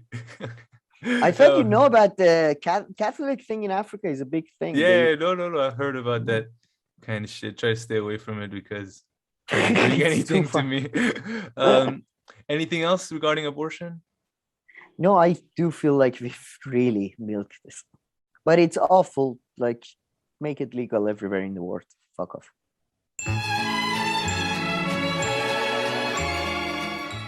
Right, Sam, let's stick to the United States of America. Nina Turner had her election. We had so much fun with it yesterday, folks. Please go check out that video called Politically Murdered. I stole that from Jordan Chariton, just to be fair here, full transparency. But yeah, and then there was some other elections going on too, Sam. So the floor is yours. Why don't you get us going? So yeah, in the primaries, I mean, Nina Turner was the highest sort of, profile progressive thing. I really don't know about any other progressive sort of primary or anything going on, but it seems progressives are pretty much fucked now. Or, the hardcore left is, goodbye. So, and because Tim Ryan, Unfortunately, Tim Ryan also won in for. Sorry, do you hear that? It's all good now. It's gone now. A lot of shops, mobile shops going on. But so Tim Ryan won the Ohio primary for, I think, to become the Senate candidate. I have to check this because he made a mistake. I'll do it. You can continue. Yes, Senate primary election. Okay, nice. So Tim Ryan won that, and so that's against Morgan Harper. Morgan Harper, I don't know if you remember her. She came on, what's her name? Brianna Greyjoy's show quite a lot. I think she may have once appeared on The Hill, and she got defeated. Tim Ryan got 69.7. She got 7.7%. So about 50% difference, something like that. Jesus, is it possible to lose that way? Man, usually left loses this way. Usually that's what happens to the left. I don't know how long you've been around, but that's very normal. I mean, until they shoved Nina Turner down my throat, I must admit I wasn't following U.S. primaries or Congress and Senate that much, to be completely fair. So yeah. As somebody who has followed labor leadership elections throughout his life, yes, very common. When Jeremy, that's why, by the way, I was kind of wanted to respond to what you said about the fact that, Bernie Sanders and Jeremy Corbyn, they weren't seen by the establishment. I think it wasn't necessarily that. It's just they weren't seen by anybody as having a chance, and they were so they stuck to their guns for so long. It was just anyway. I remember feeling this is very normal. This is very long story short. But man, that's a lot. I mean, then again, based on Jordan Chariton, some of the stuff that Jordan Chariton was saying about more money. the voters out there, I mean, it really kind of changed my point of view. Since I'm mentioning it now, Jordan Chariton spoke to this one person who was adamant that she's going to vote for Nina Turner. The only issue is that she had confused Nina Turner and Chantel Brown. As soon as you for a moment you think no, most people are good, average people are good, just go outside, talk to someone for 30 minutes. Just start talking about their views about foreign people. Just see what happens. Just see. Usually I like them. Very funny people though. Have you seen their funny dress going around? That's what I always think. Sometimes a political issue just arises, and people who are apolitical can't help themselves, but they suddenly get into it and they talk about it, and then they want to be friends with that person, this person. I'll be like, hey, I could have told you all this before. You should just, if you guys didn't just chit-chat about random stuff sometimes and just push the person a little bit on their views, you wouldn't be surprised that about their this is where they're going. But so that happened. Tim Ryan, who has a personality of a glass of water, milk, maybe. I mean, does it even matter? I mean, he won. The other person got 6%. Oh, 17%. Oh, 17. Okay. I heard 7. Okay, 17 is a bit better. He got 70. Yes. So 50% different. But Tim Ryan is not going to make it to the Senate, as it looks like. In J.D. Vance, who we talked about, and Trap House guys have a great segment on, one of the biggest douchebags, somebody who tried to capitalize on his hillbilly background by selling them out, telling the liberals, oh, look at these disgusting heroin addicts. And then as soon as a thing, and he was a Trump hater in the beginning. He's, no, the real people really living in rural, wherever the fuck Ohio he comes from. No, they are good people. They're not like Trump. And then Trump won over all of those good people. So, all those good people meant we like Trump, actually. We fucking hate you, JD. And so then he again became a Trump lover very recently. And he went back to the prodigal son returns to Ohio as a hillbilly that he was. And so and now and it's really fascinating because Chapo guys, I really believe they provide by far the best analysis on pretty much American politics, most things really, and all that. But and they mentioned this, by the way, in their newest show, that they made this great segment about how Josh Mandel is gonna destroy JD Vance, and now he's won by more than by just about 10%. Okay, that makes more sense. Yeah, but it's pretty big win. But they were saying how Josh Mandel is gonna destroy JD Vance because he's such a, everybody knows he's sold out to the liberal elites and all that for a while, and all that. But Trump's endorsement. And man, Trump's endorsement, we have to play this. Guess who does Trump endorse? So it's J.D. Vance is going against Josh Mandel. Who do you think he endorses? The Josh guy. Say the full name. Josh Mandel or J.D. Vance? Josh Mandel. He endorses J.D. Mandel. What? so he confused them. Yeah, exactly. It's like JD Mandel. I talked to him just now. Great guy, this JD Mandel. It's great. I love Trump. So clearly they came to understanding. He threw his support behind him, and now he's beaten Mandel. Chappelle guys made this point that in these days in politics, the only thing, if you're politically paying attention, the only thing that is worth supporting is actually people, because that's the only thing that pays off. People like Trump, or, it's become a project that pays off first with its unexpected win. And, it's disappointing, but it's like almost the only real alternative project in America, because the left is just Jesus Christ, so. Yeah, I mean, unfortunately, the left has the left, not the Democrats, just have no momentum, nothing going on, it seems, in the US right now, at least from the outside. I mean, far worse than it was, just back to what it was pre-Bernie, I guess, pre-2016. Just compare Marjorie Taylor Greene's actions, Lauren Boebert's actions, two people who we've both discussed before, to discuss things, especially Lauren Boebert. Marjorie Taylor Greene probably needs more medication. Lauren Boebert is just a disgusting, again, what is he? She's just this is a jackass, really. Jackass, that's perfect.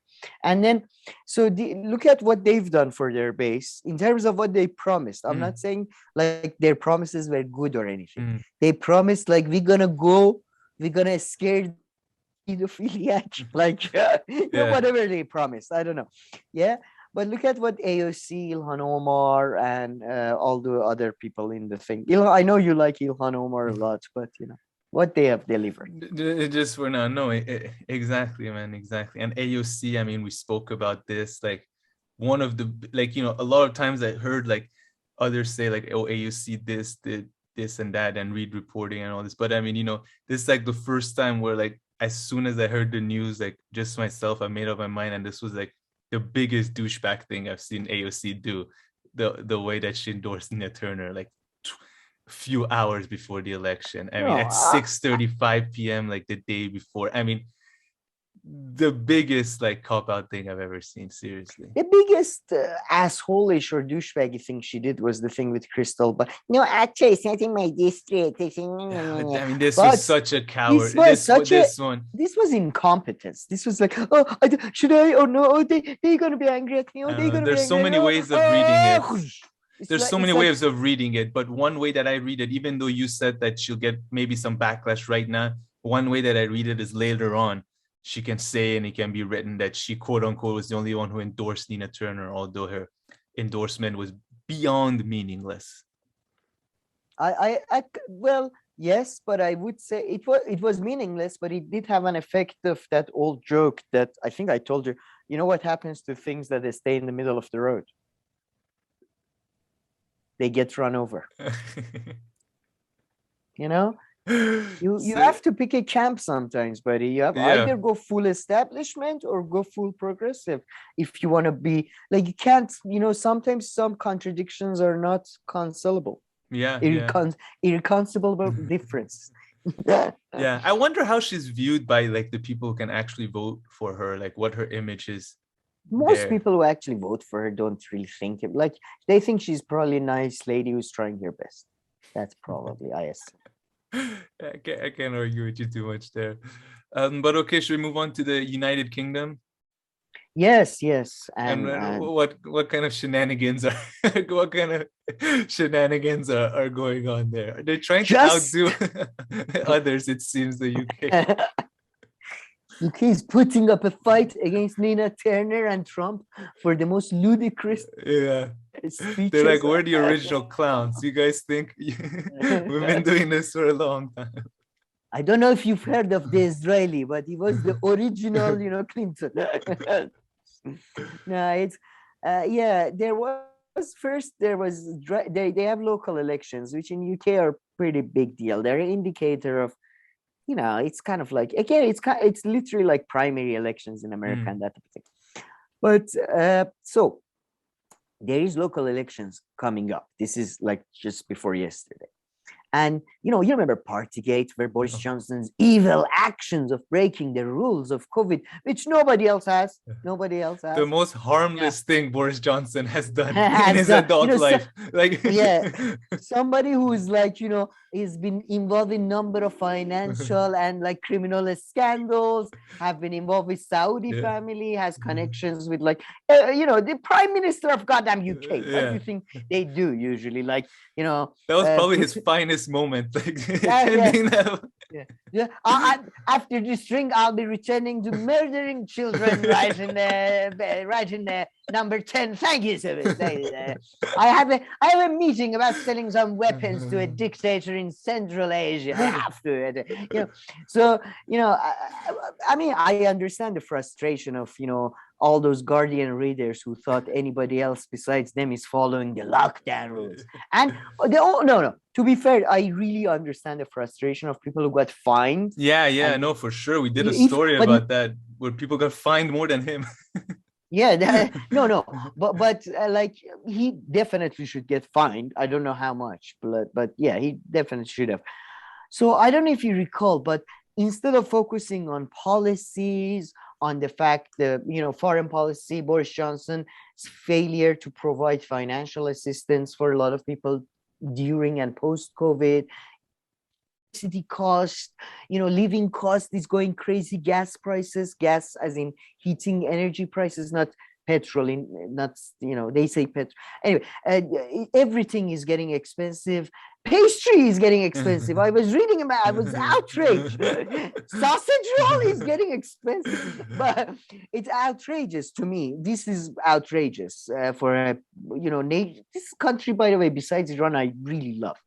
And it's all of this. No, Keir Starmer decided to focus on Partygate. This decorum. Oh my God, they may have. That was the man. But he's pathetic, though. I mean, he's really like he's the most pathetic. He's pretty up there in level of pathetic. He's like Tim Ryan level politician. Tim Ryan, he was very. I think he ran for presidential. No, he was Hillary's. He was supposed to be Hillary's vice president, right? No, that was Tim Kaine, man. Tim, yeah. He's a much older version of Tim Ryan. Kaine is anti-abortion. Yeah, exactly. Pro-abortion. Anti-abortion. No, he's pro-life. Sorry, he's pro-life. Yes, sorry. He's the one they don't want legality. Anyway, but sorry, Keir Starmer is awful. But I don't want to just let Owen Jones Novara Media, two people who I usually follow on, on social media, and they cover a wide variety of things, including the living crisis and all that. But this idiotic emphasis on Partygate, instead of like focusing on the internal fight in the Labour Party, which is basically the centrists are winning and all that, led to the main focus on Partygate. And as I told you, I think yesterday, the Labour Party in local election ran their campaign to the right of the Liberals. So they were pro-nuclear weapons and pro criminalization of weed, not decriminalization, criminalization. How's that even a conversation nowadays? I mean, you thought that was over, but I mean, it's almost unbelievable that a party that Jeremy Corbyn pushed so forward. I mean, Jeremy Corbyn's mistakes are just, it makes me annoying because he's just, oh no, we should make it more democratic. No, we don't want to take all the, you should have taken over NEC and finished off. You should have expelled all these Blairites, useless. Here, Starmer was in your cabinet, man. I can't justify that, even though I love you. You know, it's anyway, shadow cabinet. But now, so all of these people decided to focus on this non-story, in my view, stupidest story. And guess what? Just a couple of days before the local election turnout, not a week maybe or more, Beergate. And Beergate. What is Beergate? There is apparently footage of Mr. Starmer having beers in somebody's office during the lockdown, where there should have been less than, I think, 3 people, or there were 3 people in the room. I forget the specific numbers. And he broke the rules just as Boris Johnson did. And Boris Johnson's thing was far worse. It was like much more people and all that. But rules are, it's not like rules don't bend, they tend to break, It's just like you hypocritical, incompetent, like, it's like Amber Heard's thing, if you're gonna be evil, or at least have some fucking competency, for God's sake. Yeah, no, 100%. And so is it hurting him, or like the media, or like parts of the media twisting it, or the right wing? No, twist. Like the right wing media is going crazy, and of course. I feel like exaggerate. And in UK news are pretty right wing and big, but the local elections, the local election results are coming out. Obviously, man, Tories have been in power for like 20 years now, almost. No, I'm exaggerating, I guess. They came into power 2008 or 9, was it, that Gordon Brown got kicked out? And it was coalition, I know, but it's been a long time. So there is fatigue of that. I don't think Labour is saying that they had some gains in Scotland and in London, but the rest of England, they really fucked it up. Pretty much the same result as Lib Dem and Greens made some gains, but Conservatives went down not half as much. I think I haven't seen the result, not half as much as everybody thought. In Scotland, they took a big beating apparently. Tories are saying people have stayed in because they're angry over Partygate, not because nobody in UK gives a shit about food, about their children's future. All people care about is whether somebody slightly broke the rules, and met with more people. That's all British people care about. They don't care about, their children's education and none of that. Anyway, and the Tories are saying that it was because of Partygate. Conservative voters stayed in. Labour is saying they switched votes. I haven't seen a full breakdown or anything yet, so I'll have to see that to really give somewhat of a reasonable take. But no, Labour didn't do unless they I'm thinking they're gonna get rid of Keir Starmer. He's just been so incompetent, and I don't think he's gonna make huge gains now. So he brought out Tony Blair. Man, they brought out Tony Blair as somebody who endorses Keir Starmer, while Jeremy Corbyn is still involved in a sort of a dispute over the fact that is he gonna run as a Labour candidate or not. It's like, you useless. Like you truly. I'm having a lot of fun with names today, but Keir truly deserves his Persian pronounce. You're a true dick, you Keir piece of shit. I take you. See, that's why even people like me prefer like if I had to choose between Boris Johnson and him, I might actually choose Boris Johnson because I know at least who he's with. I know his team is evil, but at least this evil guy has some competency and backbone, unlike this evil guy. No, 100%. I mean, it's nothing more off-putting than some fake leftist. You would take some or loser of loser, fake loser leftist. Anything else on the UK? No, but well done everybody on focusing on Partygate. That was well done. That's the big issue here. That's we should talk about parties, people's behavior, decor. Did he say bad word? I think he mentioned a bad word in front of an old lady. Oh my god.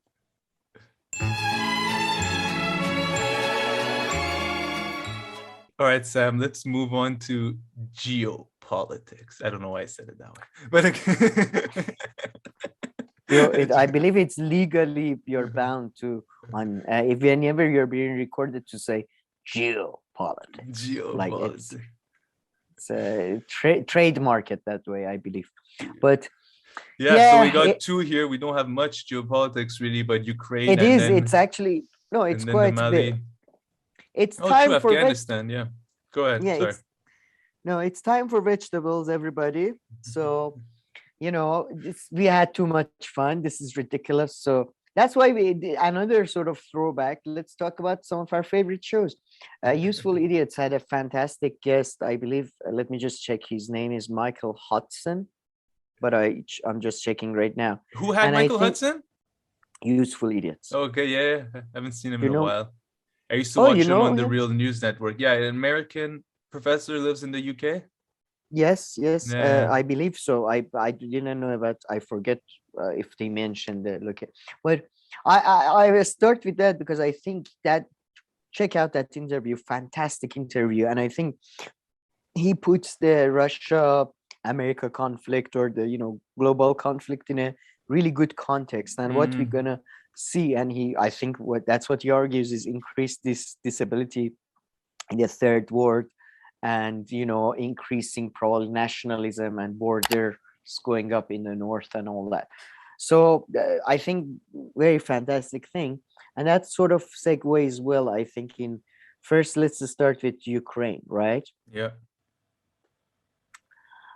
So Ukraine is continuing, as everybody know, and everybody's accusing everybody of each other. I do feel like media coverage has become a bit more like Russian sources say this, Ukrainian sources has say it? that. I see. Yeah, I've barely been following it, to be completely honest. Yeah, me too, like in terms of details. But I did saw something on my favorite publication, which is The Guardian. Or don't tell me Atlantic. No, it's good. I didn't want to spend that much time on Ukraine. But before going into that, Zelensky has become the most, I hate him more than anybody, I think, at this moment. No, I mean, I still top my own list. But Zelensky is pretty up there. Like, Jesus Christ, man. He keeps, Anyway, I don't know if he had a choice, so who knows. But, I went on Guardian as I always do, and I was going to go to UK to see what happened with local elections and shit like that. I come down and I see this Ukraine invasion in focus segment. Poland, separated them. This is the title of the article in quotation marks. I didn't believe his stories of atrocities in Ukraine, but then I saw the photos. Now, this is on itself, just this headline on itself, I feel is gold. It's like, I didn't believe in magic until I saw a magician pull a rabbit out of a hat. And what's your until I didn't see the photos, this must have been what is oh, he's so cynical. We had to show him photos to believe. I'm sorry, but I don't get this at all. Am I? I feel you. No. It's like trying to be I had a skeptical mind too, but I saw it for myself, and now you guys should believe me as well, and all that. Yeah, That's like the and angle. everybody, I've seen videos. If you've seen fucking photos, I've seen videos, and I'm still a bit not sure what's going on. Like, and nobody's, by the way, denying they exist. I don't understand this thing that left is there is no war. Yeah, Like, no, exactly. nobody's denying that. It's just about who's at fault and all that. Yeah. So I opened this because I was like, oh, I need to read this because she's seen photos and all that. This is, by the way, this is the continuation of the same thing that we have to get to know everybody who lives in Ukraine and Poland, and this is Poor because people. Oksana Litvienko, as told to Veronika Stryzienska, based over the border in Poland, one right activist tells of her shock at hearing accounts of rape and murder in Ukraine. This is, I mean, I've been influenced by Johnny Depp trial, but this is like hearsay. First of all, like, this is like third-rate hearsay. Listen to this. Listen. Based over border in Poland, one rights activist tells of her shock at hearing accounts of rape. Like, so why don't you go just talk to the victims of rape? Why are you talking to her? What is going on? I like, oh, we have to talk to this person who was convinced. When women at the border started talking to me about rapes and murders happening inside Ukraine, I thought these were just rumors. I wouldn't let myself believe it. I'm sorry, what did you, as they say in Persian, do you think they're distributing candy? Yeah, unfortunately, war? exactly. What do you think is happening during war? What is going? That is why war is bad. I mean, it's just like the beginning. They kept on saying our women and children are getting attacked. I mean, yes, that's the reason why war is bad. If civilians weren't getting attacked or things like that, then war wouldn't really be that bad.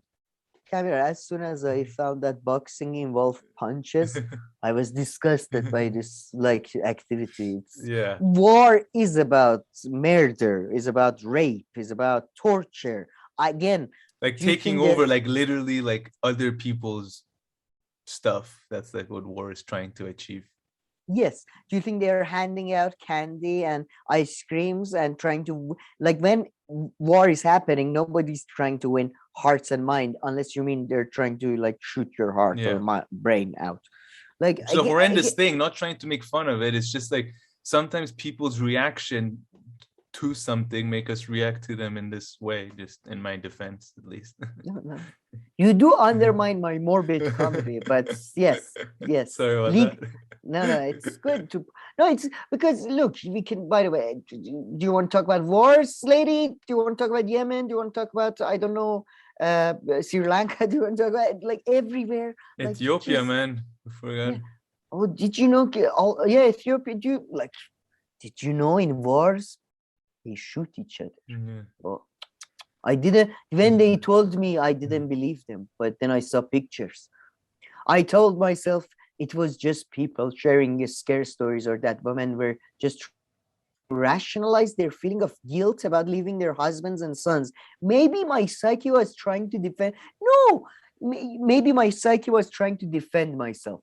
It wasn't trying to. You are a sick. Like, people are telling you they were raped, and they're trying to justify leaving. Yeah, their what is this person? Behind. Maybe this person shouldn't admit that. What is wrong with you?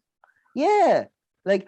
Oh, somebody came up to me, like, from a refugee. This is not, by the way, again, like, we're not talking about like Amber Heard or something. Yeah. Like, these refugees running to border, like beaten up and shit. Yeah, they're making up rapist stories because they want to justify leaving their husbands behind. Jesus Christ, lady, or I can't tell. I think it's. Then a woman in her 70s who said she was from one of the occupied areas close to Irpin and Bucha, crossed the border with her daughter and granddaughter. They were being treated by medical volunteers at the French mission.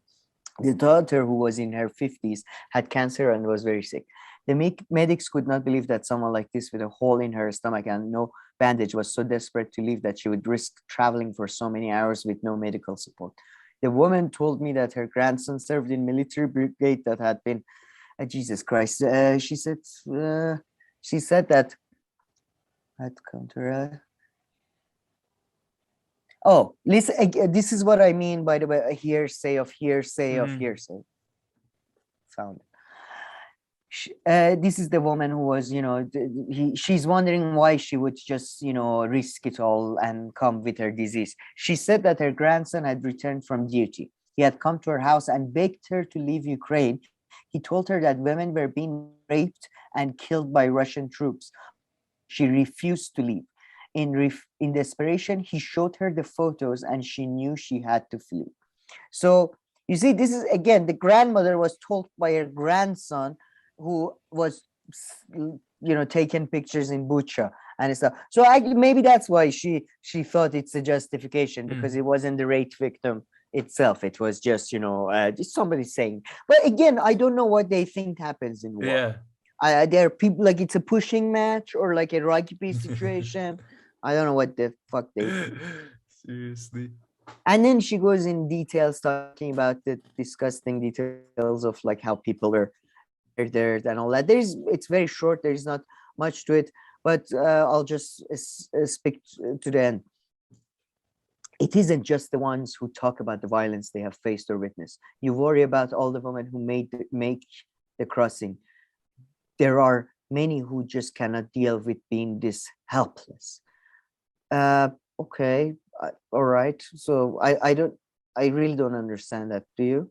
No. I mean, really people having these kind of guilty things that maybe some people, but yeah, I don't know. It says you shouldn't just worry about the people who witnessed or faced violence.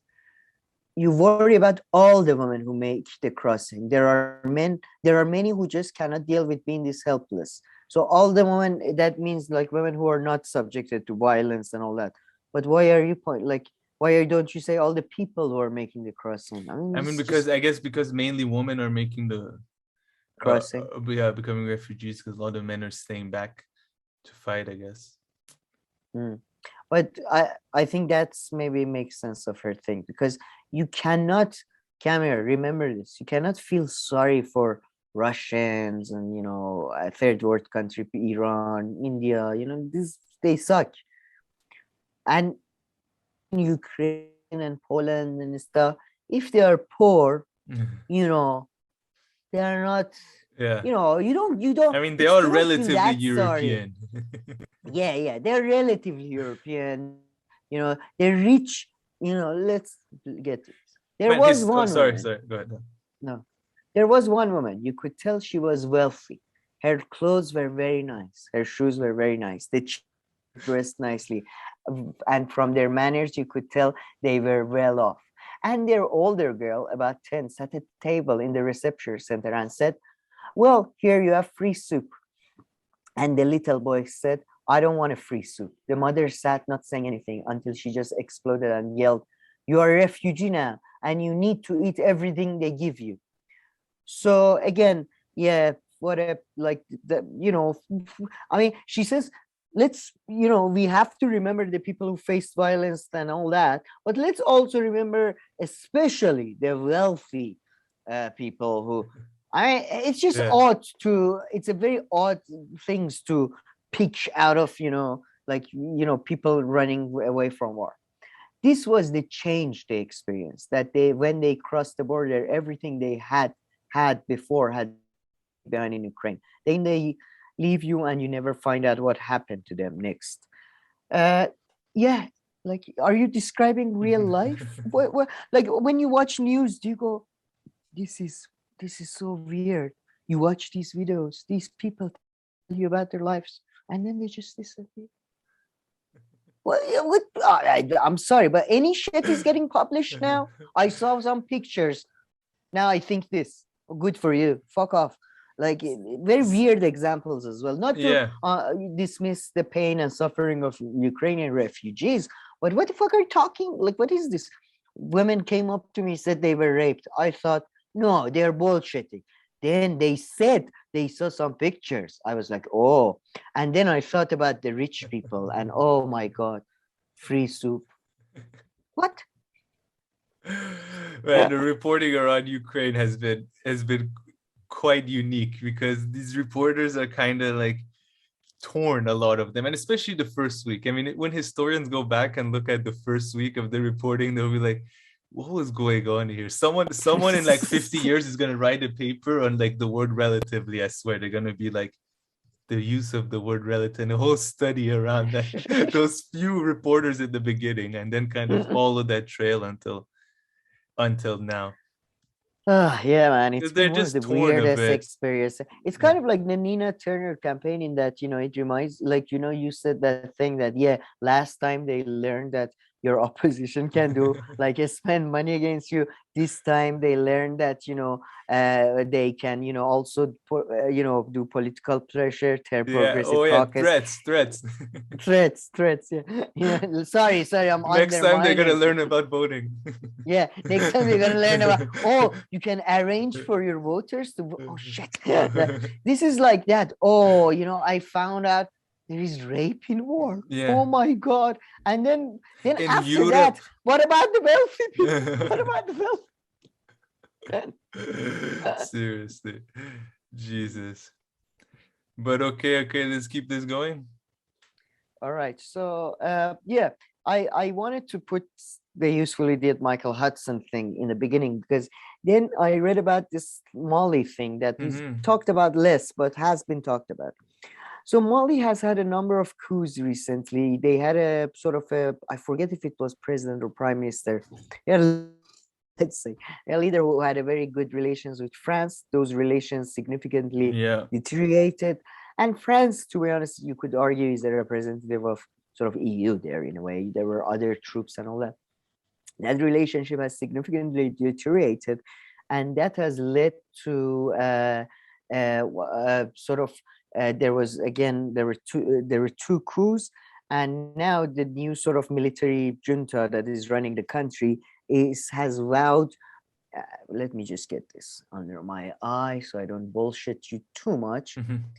The disagreement accelerated in 2021 as Mali's military vowed closer ties with Moscow, bringing in military instructors that France and its allies condemn as mercenary hired from pro-Kremlin Wagner group. And that I found interesting, that for the American side or the European side, you can definitely go to Guardian as always. This is from Guardian. Presence of Russian mercenaries in Mali risks bloody backlash, say experts. Analysis. Wagner Group like a bull in a china shop in unstable parts of Africa, say experts. It's very surprising. Navy SEAL, who's, I don't know if you recall, during Trump, I think it was during Trump, it turned out they were surprisingly doing operations, I believe, in Mali and Niger. Yeah. Their presence is never like a bull in a china shop. They never break anything. They're just going around doing some business, assassinating some bad guys, definite bad guys, trading some goods. It's just only Wagner Group and Russians. Everybody else is doing goodest. Western officials told The Guardian earlier this year that the Wagner mercenary group was the thin end of the wedge and a Trojan horse for a Russian effort to extend its influence covertly in a resource-rich and unstable parts of Africa. In Mali, the group is filling a vacuum left by departing French troops who led the international efforts to counter decade-long insurgency. That's interesting. That effort, which included one of the largest UN peacekeeping missions in the world, failed, and the violence has spilled across the volatile Sahel region, displacing tens of millions and destabilizing fragile countries such as Niger and Burkina Faso. So, yeah, well done, UN and France, by the way, on your peacekeeping mission. When was the last time, by the way, French managed to defeat anybody? Who went to French and who goes to French and says, yeah, help us with military stuff. We need French help. I think, but I think France going to Mali was much more like them really wanting to go even than the EU, if I'm not mistaken. No, of course, because they have a imperial legacy all over and there. Uranium and stuff, if I'm not mistaken. I think Mali has some uranium. It's very resource rich. No, this is Wagner Group has been, by the way, they connected it to to this guy who's a very close friend of Putin. Everyone's a close friend. I mean, poor Putin, his social life must be extremely busy. There's not one person who's not his close friend or like I know, God's right? brother or I don't know. It's just he can't. He's one of those guys who's such a cool guy. Everybody wants to be friends with him. It's just too. Imagine you talk about stuff like that, like Nancy Pelosi, a very close ally of Joe Biden. Like, you'd be like, what? Okay, yeah, sure. I mean, that's one way of putting it. Or like, Bill Gates is a close friend. Yeah. It's been connected to Yevgeny Prigozhin, I believe, who runs, they say he runs the Wagner Group. He claims there is no Wagner Group. Yesterday, yes, I like this guy. Such an American name, Wagner Group. Wagner. No, well, Wagner. Like German American kind of name. It doesn't, I don't know. It doesn't sound, German. Russian, Look, I just put it in. Richard Wagner was a German composer. Yeah, but like, Wagner. But like Wagner, who went you don't know, you know Wagner's music, even like every movie, every like epic. Yes, I'm sure. Like this is ridiculous. Okay, I'm sorry, but this is. We have to have it we have to offline have a cultural like thing every week. I have to like familiarize you with so Jesus Christ. But Wagner is very German. No, I just was surprised you said American. Because I mean a lot of Americans, German ancestors, so they do have those kind of sounding last names. But I'm trying to think, who is Wagner making me think of? Not Hitler, really? Usually it makes Wagner Fire Safety, Boston Park Plaza. You see, it's like I don't know. In the US, I feel a lot of things are called Wagner US, fire safety. But yeah, anyway, sorry, I digress. Go. I started this. I feel digression. Well, sorry. Yeah. So and this Yevgeny guy, I liked him. He came across my attention yesterday specifically because he. So wait. Wagner, the guy Hitler like loved every movement. Okay, sorry, I go back. What were we talking? You were reading an article about in Mali, the Wagner. Oh, we had just gone to the point where the guy was Putin's friend, of course. And then... you know Mozart, right? Yes. Yeah, all right. But I feel like anybody refers to us soon too, they'll be like, we're Putin's friend. I mean, it's so flimsy, this connection. I'll be like, there are 10 other ways of describing me. You can start by. Yeah. Well, he does look like an evil villain, I must say. I don't doubt it. But it's just meaningless. Always we get it. And of course, people in elite, important places in Russia have some relationship with Putin. That makes sense to me, maybe. Me who doesn't know about Wagner or much in the world, this makes sense to me. Yeah, I must say that Wagner thing is really undermining our relationship. Why? When did I ever present myself as a music expert or anything like that? I know Mozart and Beethoven and Bach. I heard about these three. It's not about music expertise. It's like not knowing about Quentin Tarantino. You know what I mean? Like, anyway, whatever. And especially his connection with Nazism and all that. Yes, maybe I would have heard that. Anyways, but the Russian thing, the guy, he talked to Guardian, and Guardian reached him for a comment, and he gave a pretty, he's a badass, man. He was like, what he said, I couldn't find, but he said it specifically right now. He said the dying out West hates all of us in the third world. You think all of us Russians, Africans, Asians, you think we're all a scum, but you're a scum. It's crazy. It's like, he went mental. He went, oh, you think we are? And he said, dying out West, we'll lose this war to the new world, and you're scared of us. And he said, you think you're stronger, but there's billions of us. It's like, what are you doing, man? Are you trying to lead it like a global revolution? He went mental, that guy. But sort of as we can see in Ukraine, and I think now in Africa, like the global competition, I think is gonna heat up significantly as America seem to increasingly lose its power and prestige, to be honest. Perhaps. I mean, Saagar kept on saying that Biden is embarrassing the Americans on the world stage at different What things. can, like, Yeah, as if but like yeah, somebody yeah. else I would have, mean, yeah. I haven't looked at geopolitics in the way. I mean, because these conflicts have also been going on in Mali, in Central African Republic. The Russians have been there, and all kinds of other places. But yeah, if it's increasing and things I don't know. And just that quote that you wrote that the reporter emailed him and he emailed back. Good thing that wasn't Taylor Lorenz, because she would have, from that response, she would have had, I don't know, some kind of PTSD thing. You said the Guardian reached out. Oh yeah. If it was, I don't know if it was written or they talked to him, but yeah, wonderful. Yeah. Taylor Lorenz would have described this as a hostile physical attack on her person and her family, probably. Yeah. Like, he mentioned people in the West. It includes my family. Go fuck yourself. But yeah, I mean, look, it's, yeah, I don't know. It's interesting. And by the way, I just read Putin's apparently supposed girlfriend is being sanctioned. So, Putin is he's been crushed, I'm sure. Are you being sarcastic there? No, I'm sure he's crying with his girlfriend can't go to Disneyland. Okay, yeah, no, that's for sure. I thought you meant like overall they're crushing him, like. Oh no, they're not. They're not.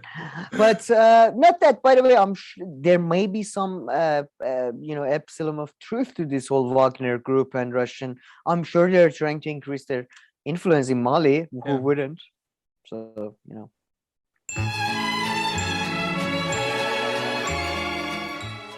Okay, Sam, let's keep this geopolitical party moving. Let's go to Afghanistan, which was, at top of everybody's mind for a nice golden 2 weeks, end of August. But yeah.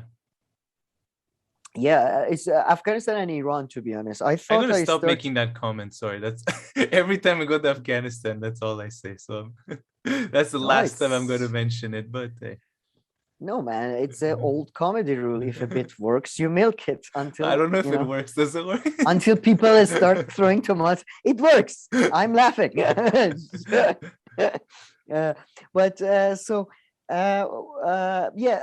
It's like ironic word a bit. Let's start with the ironic word. So both Iran and Afghanistan.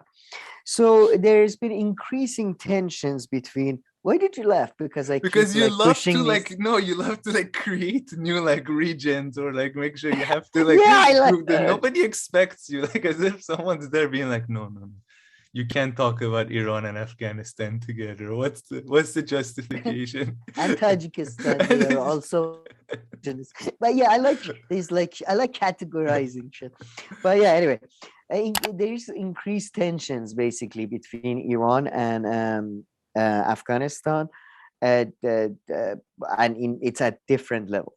One is that there's increasing tensions that Iranians are expressing concerns about the security of Afghanistan because Daesh, or what they call the Khorasani Daesh, or Daesh from Khorasan, the English thingy, ISIS from Khorasan.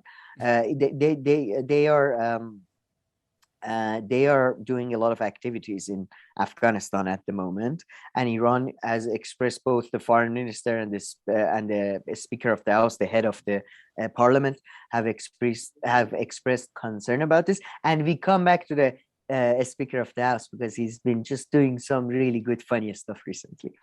But that's the fun part. But yeah, there has been increased terrorist attacks. It's mostly targeted Shia communities. There was a major terrorist attack that killed a lot of Shias, and the Taliban government clearly. So they've been talking a lot about we're gonna include people of all ethnicities, and that's in Afghanistan. That could mean Shias or not, because Shias are in Afghanistan. They are viewed as almost the ethnic, they are mostly Hazara. There are other ones, but they call them in Afghanistan, they're viewed as one tribe sort of thing. So they could be viewed as sort of, we included all the tribes. Those guys are sort of a fifth column, though. They're not actual, because they're not actual Muslims, according to Taliban. So terrorist attacks and all that. And then just, I believe today, a magazine that is a supporter of ISIS Daesh came out and has threatened Iran and other neighbors of Afghanistan with more terrorist attacks to come if they support, the central government. Their magazine is called The Voice of Khorasan. But in Iran, that has caused a bit of an uproar among mostly political people, though, because Khorasan for Iranians is a extremely, like, historically speaking, the modern Iran, the language of Iran comes from Khorasan. I mean, to be honest, in terms of when we were growing up, Iran is divided into what they call provinces, right? Like a states in America. In the biggest state by far was Khorasan. It was one massive state on the east, almost like 30% or 20% of the country, I would say. Everything else is. It was divided into 3 different provinces just 10 years ago, I think. So I don't know if it's still the biggest, but and it's still called Northern Khorasan, Khorasan Rezai, which is a reference to Imam, and then Southern Khorasan. Khorasan is where Shahnameh comes from, the Book of Kings, Ferdowsi. Like even Iranian nationalists are both Iranian Shiism and both Iranian nationalism is the amount of influence of Khorasan in those things. Most hardcore sort of radical Iranian nationalists tend to come from Khorasan, while like more sort of estate builders type come from Azerbaijan, where industries are focused. Khorasan is the place of radicals, is the place of like the even again in our religion as well, like the type of sort of musical mourning they do, it comes from Khorasan. It's extremely, all the poetry is about the cities in Khorasan.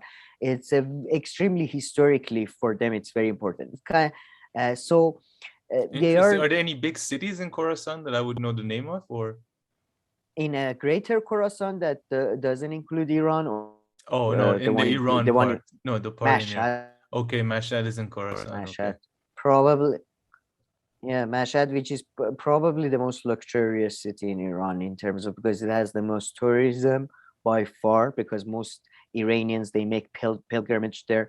Shias from all over the world come. So, but like more amazing hotels and stuff. Nice. And especially recently, it's become an economic thing. Raisi, the current president, doesn't come from Mashhad himself, but he comes from that gang, and he was part of that. His father-in-law is the Friday he was the head of the foundation of Imam Reza. The foundation of Imam Reza is it used to be at least the biggest economic foundation in Iran. They have a finger in every fucking pie in Iran, like just everything from just from diapers to oil, just anything, So Iran is very sensitive about Khorasan, and it's very sensitive about its eastern border securities, because eastern border of Iran is also some of the poorest, like borders of Iran are the poorest areas, and it's the most areas populated by Sunni people. So people who are, not Shia, so, the regime is not fully there. There was also Iranian agriculture minister said that there has been a smuggling, and it's increasing from a country, from a neighboring country that has 3 million, I believe, I forget how much. They have a deficit of what do they make bread out of? Wheat. Yeah, they have a deficit of wheat. Talibani, the agriculture minister of Taliban confirmed that they have the deficit, but denied any smuggling and all that. But I assume that happens. There's a lot of smuggling of, for example, petrol and oil that happens between Iran and Pakistan and all that. So I assume if people have wheat problems, both people and maybe, it's getting really, things are heating up. There's a lot of tensions and all that. And the thing about Ramadan that I put in my note was mostly about the fact that in a surprise move, Taliban, uh, Eid al-Fitr Day, Eid al-Fitr is the new year for sort of Muslims or Is it Arabs also, and mostly. what about in Afghanistan? What kind of calendar are they on? Taliban is on Islamic calendar. Okay. Taliban is on Islamic calendar. Not, I mean, that's the thing. Afghan, what are like Tajiks? I would assume are a bit more towards Iranian calendar or Gregorian calendar, but or maybe even the Russian one. Actually, frankly, I forget the name. But yeah, so yeah, Taliban is very much, you know, is like, man, they don't like if they, you know, they're idle and all that. So, you know, anyways, this is for Islam, and for some reason, it's always a political issue when it is. And Iran, because it's always the Shia nation, he's always tries to be different, and he's always because it's about seeing the moon, and it's very difficult. Like, it's basically, can you use what is, I was gonna say microscope. What are they? You look at the sky with periscope. Is it called periscope? With you look at the stars and all telescope. that? Sorry, telescope. Yeah, Periscope is an app. Yeah, I was gonna say.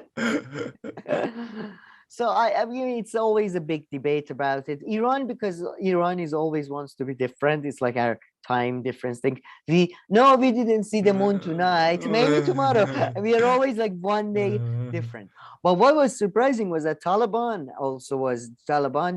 he announced it 2 days earlier than Saudi Arabia. In a way, it's kind of a sort of a political gesture toward sort of asserting your independence from Saudi, like some would say. Like, and Saudis are worried about Taliban. You know, Yeah, Qatar is not, but Saudis are. Yeah. So, you know, it was a bit weird that they had a 2-day difference, and it's, you know, scientifically, I don't know. I don't know how. Like, it's based on seeing the full moon. Yeah, yeah, and they did something that, again, really offended the Iranians, and, you know, parts of, there was Taliban says it wasn't government backed, but, you know, who knows. They basically danced on a grave of Ahmad Shah Massoud, who like, he was a great hero of, like, he wasn't that much of a hero, by the way, like, as much as people make. But is it good or bad? Did they literally dance on his grave, or like? Pretty much, yeah. He has a tomb, and they were dancing and around. And that's a good thing or a bad thing? And that's all. That's dancing on someone's grave. It's bad, right? Yes. I don't know. Maybe, I don't know. I don't know. Maybe in Irish culture where they have wakes, but no, it was a lot of Taji, a lot of northern people were upset and all that. So, you know, things are heating up in Afghanistan and Iran a bit. I see. And then I also want to mention this article if people wanted to. To check out also. But yeah, so they run Afghanistan. I see on multiple levels. And you mentioned, I'll get to the article in a second. When you mentioned the Saudis, I had completely not thought of the Saudis in this equation with Afghanistan. And yeah, you're right. Of course, Qatar has a really good relationship with Taliban. I think they had their offices there, and they held talks for them and everything. But yeah, because the Saudis. I mean, I would say Pakistan has much better relations. The Qatari wing of the Taliban pretty much got eliminated. It's pretty much the Pakistani wing. But yeah, it's still, they are on speaking terms, let's say. Well, Taliban, you know, and it's like different. Yeah, true that. But yeah, okay. And yeah, just this article. I mean, this article is not new in that sense. It's from 2021. But if anybody like wants to get into, like, you know, the whole what the US presence in Afghanistan did for women's rights and where that went. I mean, the author Cheryl Bernard, who's an academic and an author, pretty much argues that, you know, same thing as Phyllis Bennis was saying on the Analysis News 4 or 5 months ago, that yes, a segment of the Afghan woman population living in Kabul did benefit from some initiatives, activities opening up and all this, but many didn't. And then I think maybe this person is a sociologist or something, because does a little bit of Weber by putting different kind of women into like these ideal types. And so one of them, the author called one of them the invisible real woman of Afghanistan. Yeah, go ahead. No, she does. Like she's very well. It's very well written. I would Yeah. say it's like T.S. Eliot and quotes, and it's fun to read. No, for sure. Then she has Afghan Woman Type 2, The Living Success Story. Type 3, The Bold Activist. And Type 4 was interesting, Madrasa Teacher's Pet. So these are That's women. the one I told you about. You remember? Yeah. No, I did this we spoke about the madrasa, no, right? Or no? Yeah, we did. We did. Yeah, madrasa, exactly. We did. I mean, madrasa, by the way, in most Persian-speaking word, school. madrasa just means a school. Yeah. Like, but in Pakistan and Afghanistan, madrasas are specifically the ones that are funded largely by Saudi or let's say Salafi, Wahhabi, and they produce what could only be described as these psychopaths that they're again Marjorie Taylor Greens of Afghanistan or that way. They just come at events and start shouting at we don't want Americanism, we men are disgusting, segregation. They're so weird, man, and they dress in all black so they look like fat ninjas because it's not tight clothes either, so it's really weird. Yeah, so this was a really great article. I've heard of Unheard, but I don't know if I've been on it. Unheard. We read 2 articles. You remember we read 2 good articles. Yeah, one was really good. What was it about? I forget the topic. Yeah, one was really good, true. And yeah, so the article was shared by one of our recent. I wonder when Alice found Alice. I think that's how you say how when he found us, because he wasn't commenting until a while ago, but now he's become quite active. So I wonder if there's he found us recently, but yeah. Yeah, I mean, yeah, I hope, I don't know. But I must say, I just went to I think this is a really good magazine, man. I should just start reading this instead of this bullshit I do with Guardian, sort of a masochistic relationship I have every day. Yeah. No more. Stop reading it. What are you, a psycho? Yeah, I know. It's just, but this one, look at this. The emptiness of being queer, sexual libertarians and rainbow bureaucrats created perfect racket. Pro-choice Republican could rescue Kansas? Pro-choice? What? Okay, this is good. Why old-fashioned Tories turn to porn? Okay, let's stop reading the headlines because I can't put all this on the screen and people are gonna get bored. But we'll come back. Why does anybody turn to porn, really? For the storylines. But yeah, look at these headlines. Sorry, last one. American feminism has turned its back on women. Is this Glenn Greenwald's secret project? Glenn Greenwald on the side also writes all these articles. All the people are in pseudonyms. All of them. Yeah, I didn't want to. I didn't want my name to bring too much attention to the project, so so I spend an hour every day just setting up a website. While I was rescuing dogs. Look at these headlines. Roe versus Wade deserves to fall. Is Ukraine just a white man's war? I feel like we can turn all these articles into videos. Yes. They already have the headline. Let's cut this. Scrap all of what we recorded. We begin again. Yeah, this is okay. But so tensions between Afghanistan and Iran, huh? A little bit. With the whole. Yeah, now the fun part. Let's go. I forgot. I knew you said something about fun. I wrote it down here. What are they doing? The Speaker of the House or something you said, right? Yeah, the Speaker of the House is a former, by the way, he was, him, Ghalibaf, the former head of Tehran's COP. He's one of the few that is almost like you should know too, even. This one, actually, I didn't. Most of my understanding of recent Iranian politics happened during the Raisi election. And then, so it's been a bit out Ghalibaf, of it. when we were a kid, he his set name up is the familiar. Iranian police, Tehran's police sort of response, which was quite successful. He's a very shrewd politician. He's a very politician in a sense that, like, at some point, he described himself as the Reza Shah of Islamic Republic, that, I'm building. State building, and it's the police. He was a police officer. He always originally in his because he's ran for presidency about 67 times.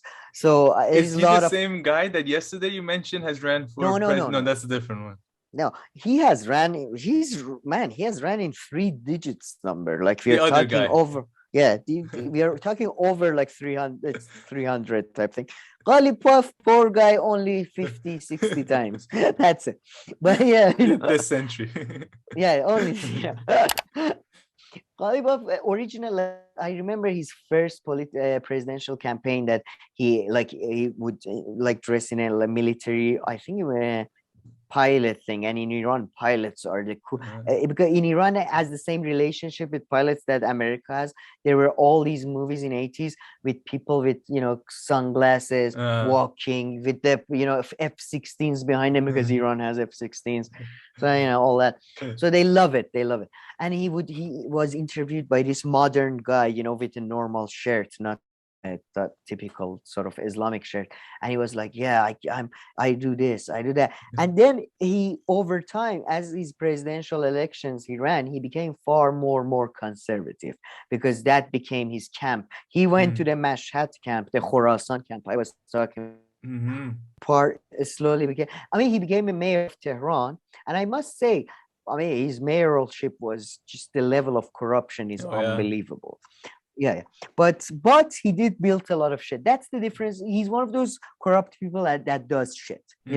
Like we've had, everybody's corrupt, but just like Karbaschi, I don't know, he was mayor before him. He was a corrupt asshole who didn't do shit. And maybe he wasn't as Ghalibaf, but I don't care, man. I want my roads and shit. I don't care if you're a nice person at home, but don't achieve shit. Like, okay, I want to hang out with you, but don't be mayor. But we can be friends. But after you which, resign. by the way, Carbo, we are all talking about people who, Karbaschi was a murderer as far as I'm concerned. So, all these, like, of course. So I have some confidence. Like, he was good at building tunnels. They did a lot of tunnels and shit and all that. And then he ran for presidency again, became a bit more conservative. A lot of times, like before, like Ahmadinejad, when Ahmadinejad became president, most people thought he was going to become president. The night before the election, there seemed to have been a sort of messaging of the Sepah or Basij to shift from Ghalibaf to, maybe because he would have become too powerful because he had connections with police and military and all that. Yeah. After he lost again, I think he went to what's his name campaign, and he ran he became candidate for Tehran, and now he's candidate and a speaker of the House, and he's critical of Rouhani. He was critical of Rouhani and all that, and inflation. The former Iranian president. Yes, and then the pictures emerged of his family in. Guess where? In Turkey. Hey, yes. Didn't you should have taken me? No, well done. Delay allowed you to. Yeah.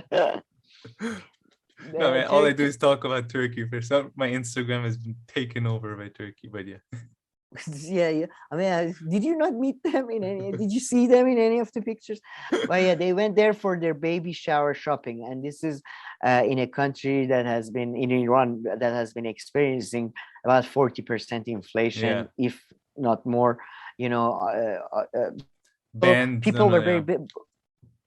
People were upset and all that. Then newspapers were busy. And he said, and then he said he didn't know. His son came out and said, even though my dad was against this, my sister went ahead with her husband. And didn't he say he didn't know? Or the private, like, sort of a committee thing in the parliament, and they were like, oh, he was very sad boy, and he's promised he's not gonna do baby showers. Not that, but again, it's like the Boris Johnson thing. In the level of crimes committed by governmental officials, it's nothing, but it's just I wanted to introduce this character to you also. Maybe hopefully we'll have more fun. But I mean, this is like a more permanent thing, I mean, in the UK we spoke about this, how of course you understand at some level that people who got fined and all that shit, they were, especially them, they were extra pissed that Boris Johnson possibly did the same thing and got away with it. But this too, I mean, in Iran, there are, foreign products when it comes to kids are really expensive. There are like bans on importing clothes and shoes and all these kind of things. So Clothes it is a are big, super expensive in yeah, Iran. exactly. So I mean, yeah, you make it like this for your population, and then you go to Turkey or he should have gone to Dubai. No, I feel like for shopping. Now that you went, I feel like for shopping man. it would have been. Or you think it's better for shopping to go Turkey a bit cheaper, or Of course, Yeah, lira the- with the recent collapse in True. lira, and Turkey has good, Dubai, you can get good brand products Yeah. like Gucci, Armani, that type of shit. yeah, Turkey is good for like normal stuff you can find as well. So yeah, no, a huge, but like everybody who lives like near border with Turkey, they literally drive to Turkey, buy some cigarettes, and come back No because way. it's just much. Yeah, a lot of people do that. Clothing, diapers, a lot of like baby powder type things, and that's a governmental failure for sure. And somebody who's been in government for about his whole life, has to take some responsibility for that. That's so I wanted to highlight this because all these people on the left that present Iran, China, and Russia as these, they're fighting imperialism. What do you expect them? They're not fighting imperialism. It's a show.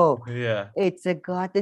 They are having jello shots with those same imperialists in the background. That doesn't mean the US is good. Right? Doesn't mean that No. the US is good And or by the the way, US does good things. Doesn't mean any of that, in case you were confused. I don't know who would need this, who watches our show, but yeah. Yeah, as they're having their jello shots, they're also thinking about how they can fuck each other over for just like 2 cents more on a deal. That's who we are run by, like everywhere. So, it was, fun to point out. Nobody's fighting imperialism. Just wanted to make everyone know. Yeah, there's Including no me. one in power. No one in power, at least. But yeah. Anything else on this new Iran-Afghanistan region that you've created? Is there Ironic region, please. It's with IR. By the end of the story, you connected it to Turkey too. You're starting to claim parts of Turkey as well. Parts of Turkey are the Kurdish language. Kurdish language is a branch of Iranian. Okay. All right, keep your language. You need to make like a spin-off channel where you can go there and talk about Iranian language and culture all day, every day.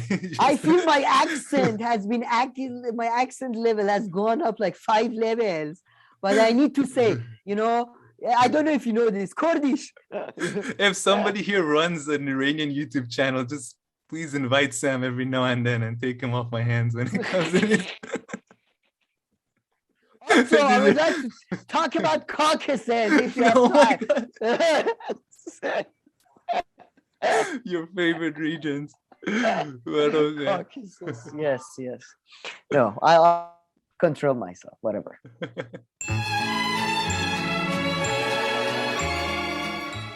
All right, Sam, let's wrap up with our last few stories here. So let's start off with the Ministry of Truth here. What did I say yesterday to you when we decided to talk about this? Yeah.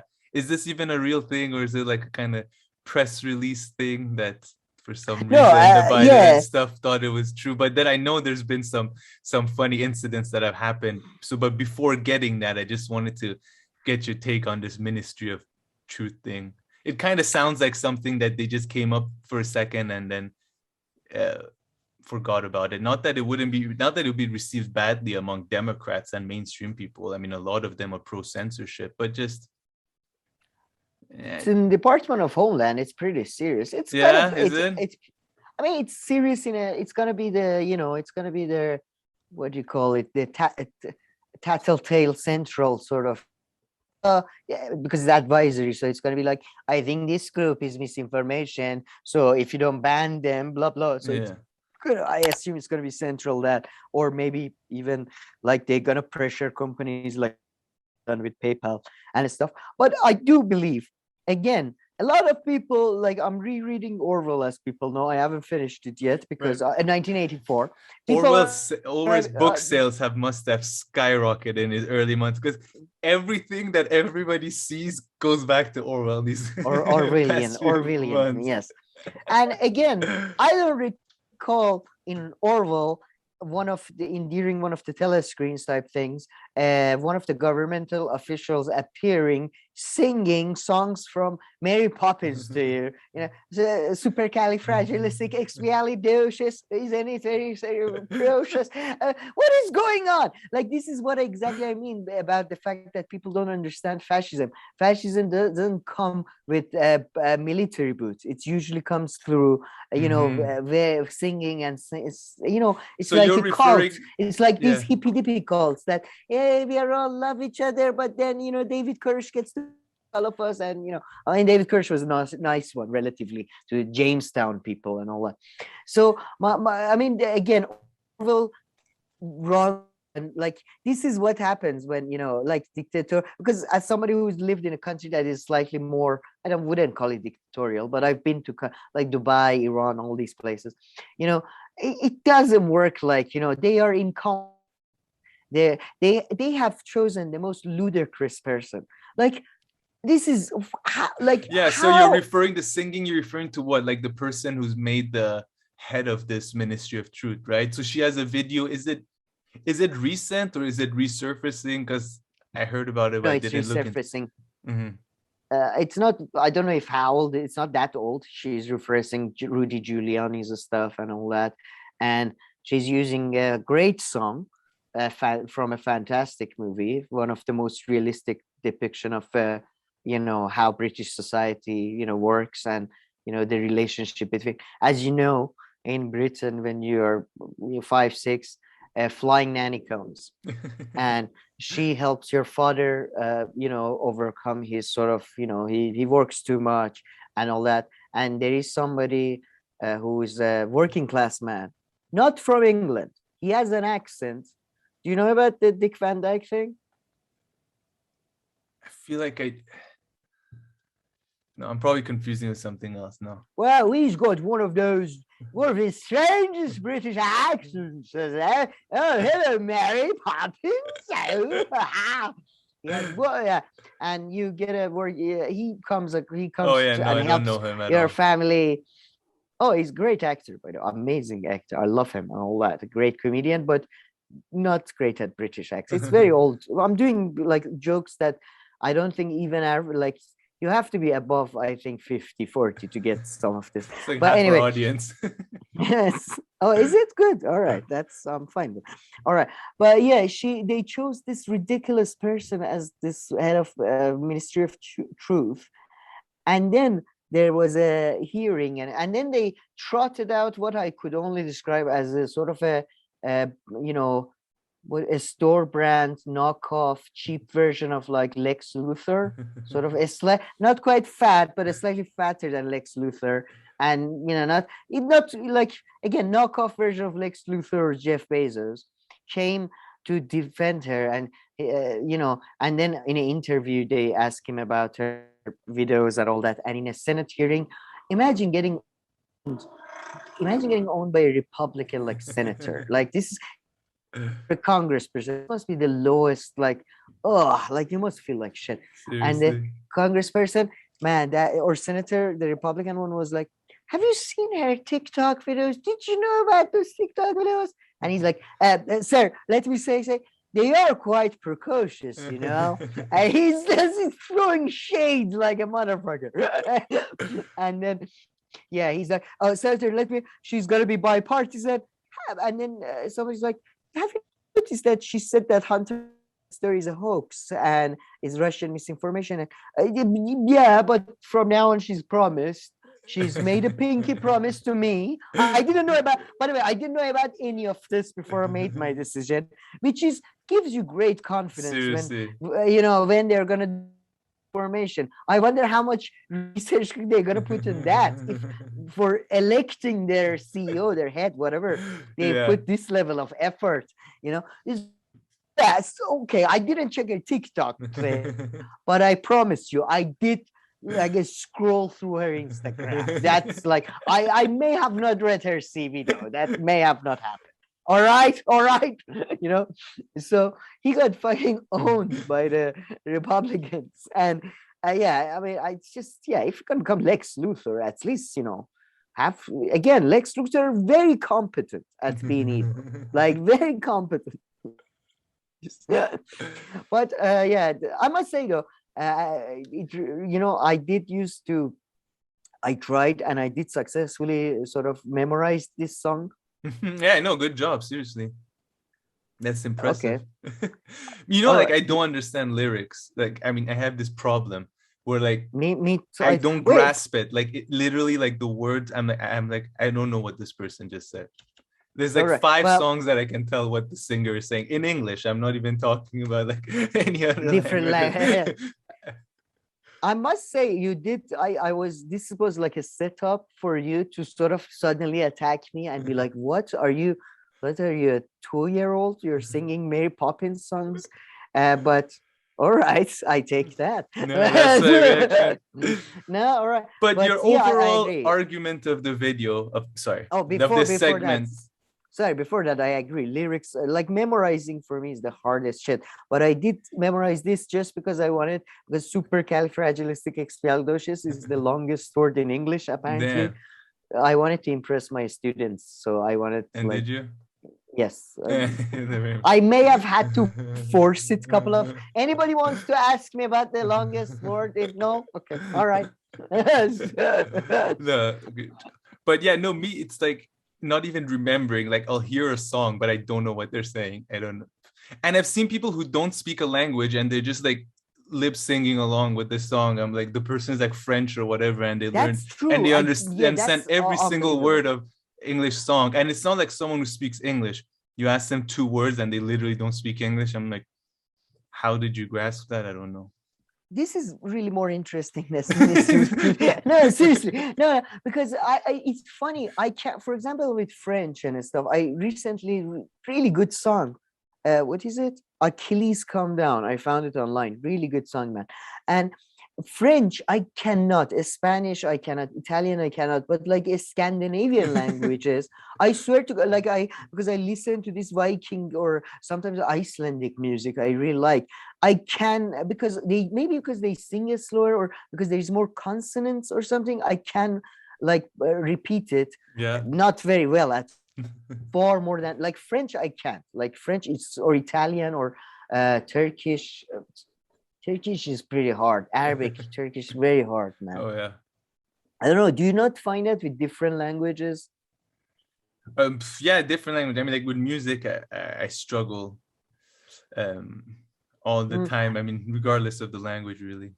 And by the way, I do listen to one song like for like 3 weeks. I'm one of those people. I do the same thing. Like there's a song called Tom's Diner, and that's all I've been listening to for the past week. Tom's Diner or Chicken? It's an old song, kind of a little bit, a few years, I think. No, yeah, suddenly by the way, it suddenly be like I suddenly click on a like 1960s song from some weird jazz guy, and then for a week I never understood people who listen to albums. I never like a full album. More into music. They like enjoy it in like a different way. Yeah, it's funny you say old song. I've been listening to Careless Whisperer. That one, I'm sure you know which one it is. Careless Whisperer by what's it called? I just made so much fun of you because you didn't know Wagner, and I don't know who's Careless. No, that's the name of the song. So Careless Whisperer is by George Michael. George Michael. Oh, which one is it? It's like his most famous song. Like I'm sure you can't play it right now because apparently a true man and all that really helped everybody. Like I think he may have been a leftist or something. A really good guy. Everybody's saying. Passed away, right? George Michael? Yeah. Yeah, I don't know. You had to find holes in my knowledge here. Huh? You tried to make sure to push me to the extent of my knowledge. That's it. That's as far as I know. Date of birth. George Michael. Okay. Date of birth. Tell me now. I don't know what kind of tradition of music it comes from or like anything. Or its connection to different geographical areas. Nothing is. Let me just make your life easy. Did he ever did he ever cross Caucasus or Iranic? I don't know. Did he play in the 1961 movie? I don't know. Maybe. You can Google it. Yeah, Okay. seriously, after this, I'm not Google. Sorry, yeah. But your It's just- overall argument for why we did this Ministry of Truth Oh segment, shit! I I forgot about guess, that. Sorry. was for you to say that unlike in 1984 and stuff where they talk about, how it's like all like crisp and well done and all this, the way they monitor you in like totalitarian societies and all this. Well, it's They kind of fuck far. up so Yeah, bad. yeah. They're incompetent fools, and it doesn't make it any less gross on any miss. Like they're gonna commit, like probably, they're gonna put they're gonna tighten the leash under the freedom of his thing. But yeah, let's not fool ourselves into this sort of a all-encompassing machine of control and all that. I agree with you. Yeah, that's all. Have fun.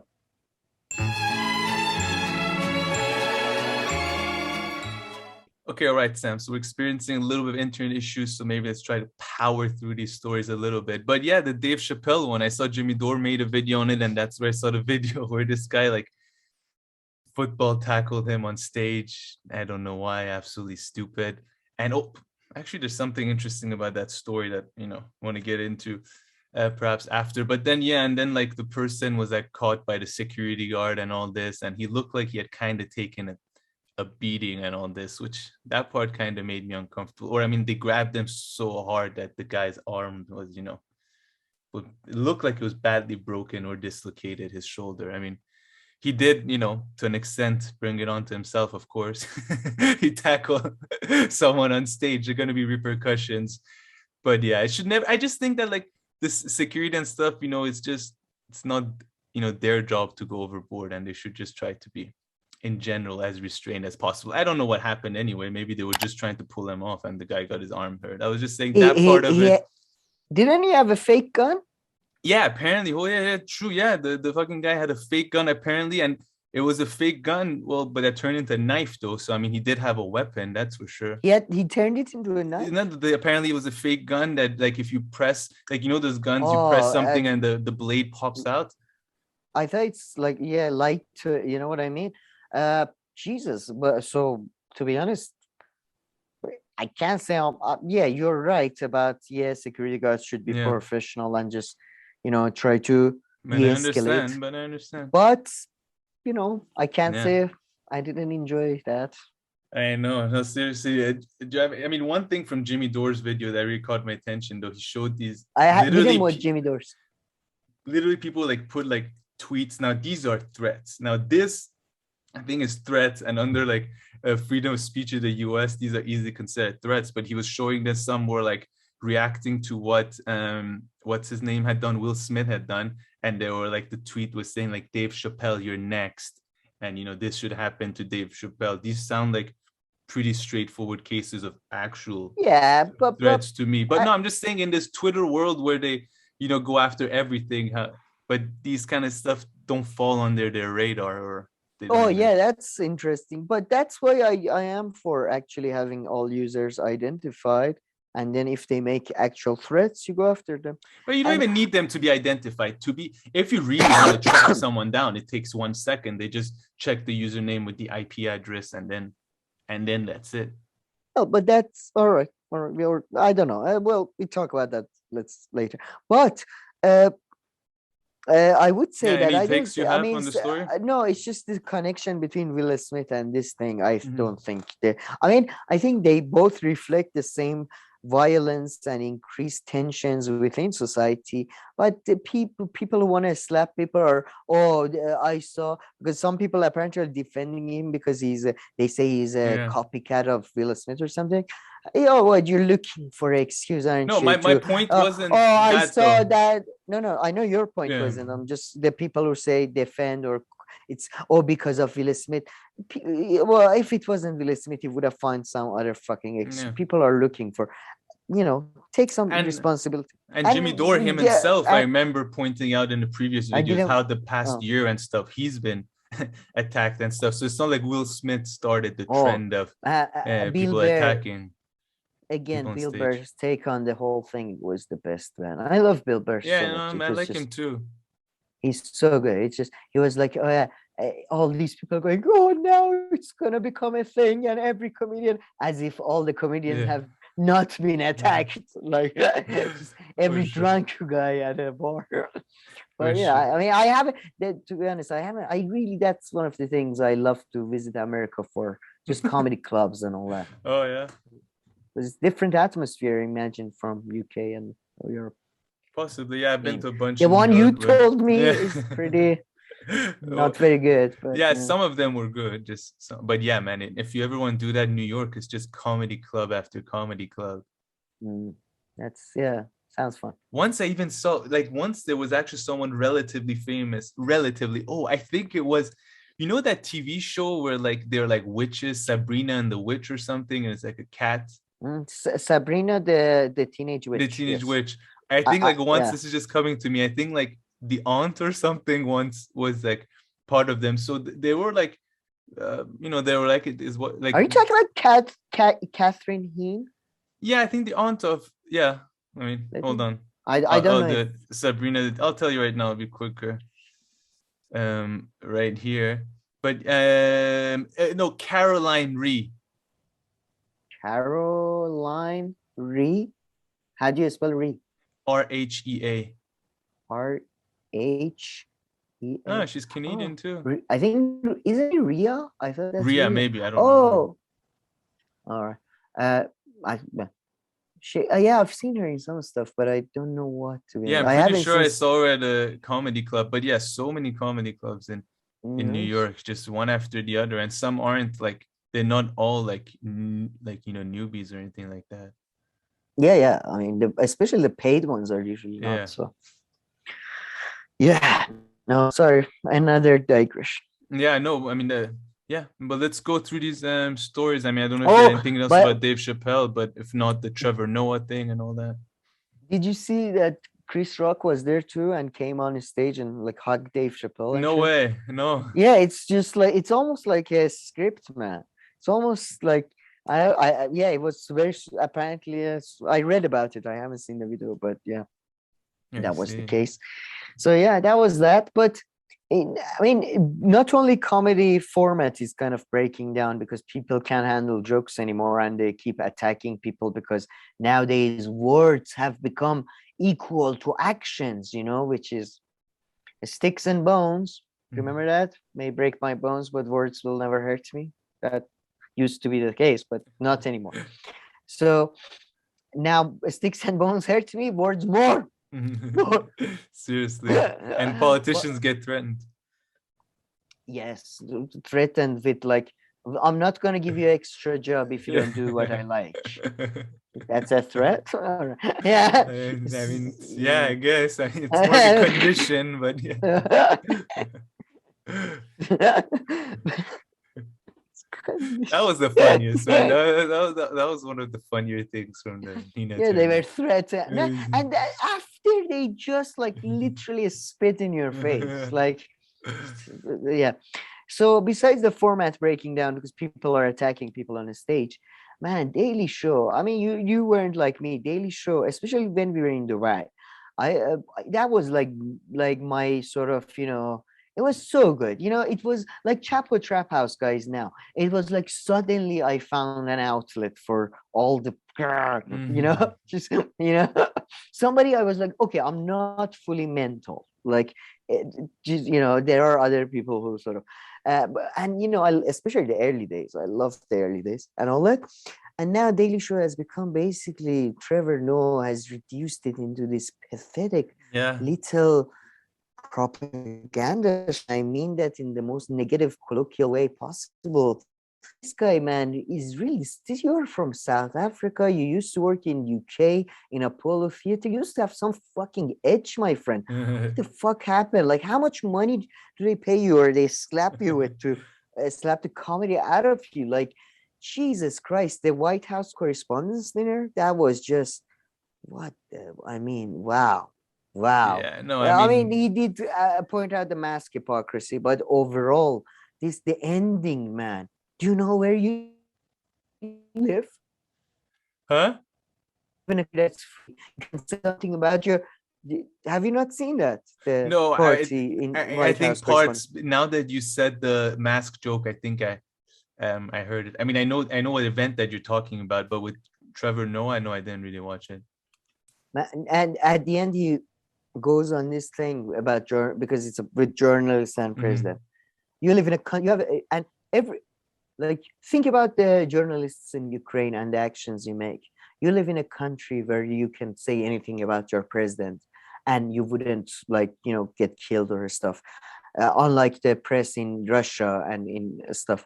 So remember in which country you are, and remember that whether you want it or not, I swear to God, this is a quote, whether you want it or not, you are a bastion of democracy. This is to people working at Fox News, CNN, Washington Post, and the New York. I mean, the level of self-delusion, the level of just bastion of, maybe as if by democracy they mean chaos and mass murder and depleted uranium being poured on Iraqis. And what are you talking, bastion of? During Trump years they did such a great job of revealing his corruptions and all that. What are you talking about, you nonsense? He gives this tongue bath to Biden, and then I believe this is later on, I'm not sure, but on his show, The Daily Show, which used to be a good show, now it's a disgusting. He gives a tongue bath to the boss of to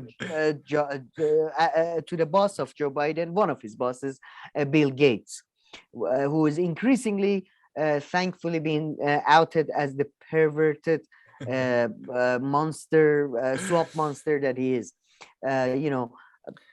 He has such a goody two-shoe image, though. This guy, I mean, Trevor Noah. No. Oh, both of them. Yeah, both of them have such this fake, good boy kind of. Yeah, he was on Trevor Noah. By the way, I don't know. I send you another interview as well with some shitty thing where he's asked. I'm going to talk about that, but I don't know why he's going for the turtle Mitch McConnell look. Have you noticed that? I think he's been doing that forever, though. He's gotten fat, so it's almost like he's got a shell on his back. His neck is like this. I mean, he kind of he dresses like he's playing like a golf player all the time. But he wears a shirt with like some, I feel like not cardigan. What do you sweater? Yeah. Like, just like firefighters, we assume firefighters are important. Therefore, you should give your money to me. Never allow patents to go away because firefighters are important. And just like that, we don't want to have another pandemic. So, give me your children. What is wrong with this guy? And what is wrong with reporters? There were just reports of him. Did you see the thing Kim Iverson read on the Hill? That in an email or in a text message or some shit in a communication, he says that, I am at Jeffrey Epstein's house or something. Oh yeah, he told me about that. A beautiful Swedish lady with her 15-year-old daughter have showed up. I think I'm gonna stay late or something. Something I'm paraphrasing, or it's intriguing, something along those lines. But then journalists are like, do you regret meeting Jeffrey Epstein? Yeah, because my stock prices went down a bit after the news came out. But otherwise, no, I don't. Being perverted is actually quite fun, to be honest. When I've always wanted to, have sex with underage people. But now with my money, I have the chance, thankfully. And Jeffrey was there to, meet me halfway. So it's just, and Trevor Noah, Jesus Christ, man. Just what a sellout. What a pathetic fuck. Was he promising in the beginning at all when he first took over the show? Or was he this bad from the beginning? No. From when he took over the show, in my view, he was pretty bad. He's even comedy-wise, he's been pretty bad in my view. But by the way, Daily Show viewership is higher than ever, though. Oh, yeah? So but when I remember when he was in the UK, I remember his stand. He was good. He wasn't. I'm not saying he was great or he was a radical thing, but Jesus Christ, man, calm the fuck down. Like, just because they let you in their club for 2 days, you have to become you're either baby or you're just the really cynical, like, or you're just a baby that, oh, they're nice to me. Man, you have to give it to them. They handpicked this guy well, though, right? Because like all these people in America who could feel that, they're like, no, this South African guy, I promise you, he's more promising than the other ones. He's really a good boy. So in this case, you have to give it to them. Americans share that with, I think, a lot of parts of the world, that they like if foreigners come on their TV. And Bill Burr talks about this, though, but in a more funny way. Bill Burr with Jeff Jeffries, I think. He says that I'm fucking tired of these British and Australian and all these foreigners coming to our country telling us how shit our country. And he's right. So he's so right that, their own countries is no better usually, like, unless they come from, I don't know, maybe Sweden is or something, a country that is better than everybody. Or so I think there is a bit of, people like a bit of a perhaps, foreign but he's really turned out to be like the perfect, like, not an operative, I'm looking for the word, but something. No, he's perfect, man. He's got the woke side, he's got the anti-Russia side, he's just and I mean he's black, so I mean, so that shields you from all kinds of, shouldn't, but like it does shield you from some criticism if people come after him, at least initially. You can push back with that a bit. Sure, but yeah, I'm just mostly upset about the fact that you're not even funny. And man, White House Correspondents, growing up, like when I still had some hope and beliefs and shit, like Colbert. I mean, it's famous. Colbert, no, I've seen the Colbert one. Is that with Bush, right? Yeah, he burns the house to the ground. Or even Craig Ferguson, I think Brian. Go watch any of that and compare it. Oh, no, Brian did one? I think so, yeah. I'm pretty sure. Oh, no. Unrelated, but Jay Leno's gone into acting, no? Has he? I don't know. I thought that's the case. I know he's doing different shows and all that, car shows and that. No, that's for sure. But what kind of actor is he? But I think like apparently he's in a movie. Hold on, maybe I'm talking crap. That would be interesting. I never liked him, I must say. Apparently, in his early days, he was pretty radical and cool, but I've never seen any video of that, so I don't know. Oh, I can't find anything here. But yeah, maybe I'm completely mistaken, but I remember just hearing that perhaps he's gone into acting. But yeah. So any other stories, anything else before we wrap this up? So yeah, the interview you saw that I said, let's discuss Gates versus Gates, right?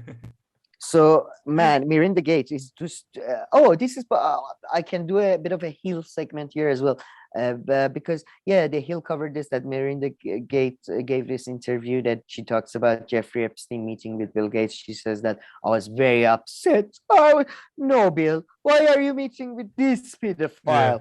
I told you I only like foreign pedophiles from dictatorships and all that type of countries. I don't like local pedophiles. Now why she's upset or why she's surprised by any of that. That's why I found the Hill's take very shocking. But anyway, Melinda Gates and they're in a divorce, and she says that there is a couple of things. There is couple of things where they ask her, and she's just twisting the knife into in the back of Bill, and I'm enjoying it, and I hope Bill stabs her back, and hopefully they both lead out. And they ask her about was he unfaithful, and she says, or was there any infidelity in the marriage? And she's like, these are questions that Bill should answer. And then they're like, did after you met? Because she's like, yes. And then one time I told Bill, if you insist on meeting with this man, I have to meet with him. I have to meet with Jeffrey. And then Bill sort of apparently arranged so they can have a threesome. No pun intended. No pun intended. But every pun intended. But then she says that after I met Jeffrey Epstein, I was abhorrent. I was disgusted. This awful man. I was having nightmares about him. I was having, what are you talking about? What did you see him at his rape scene? Yeah, like met him in seriously, the if office. yeah, I know. If you saw Yes. something like that, you should have reported to the police Yeah, immediately. If exactly. not, you're I don't know what accessory gives to you whatever. Yeah. nightmares. I don't know if she grabbed her or something. And if why won't you say that? If I don't know, she attacked you physically. And or I something. love this thing. Let me meet him. What is he like? One of these like people.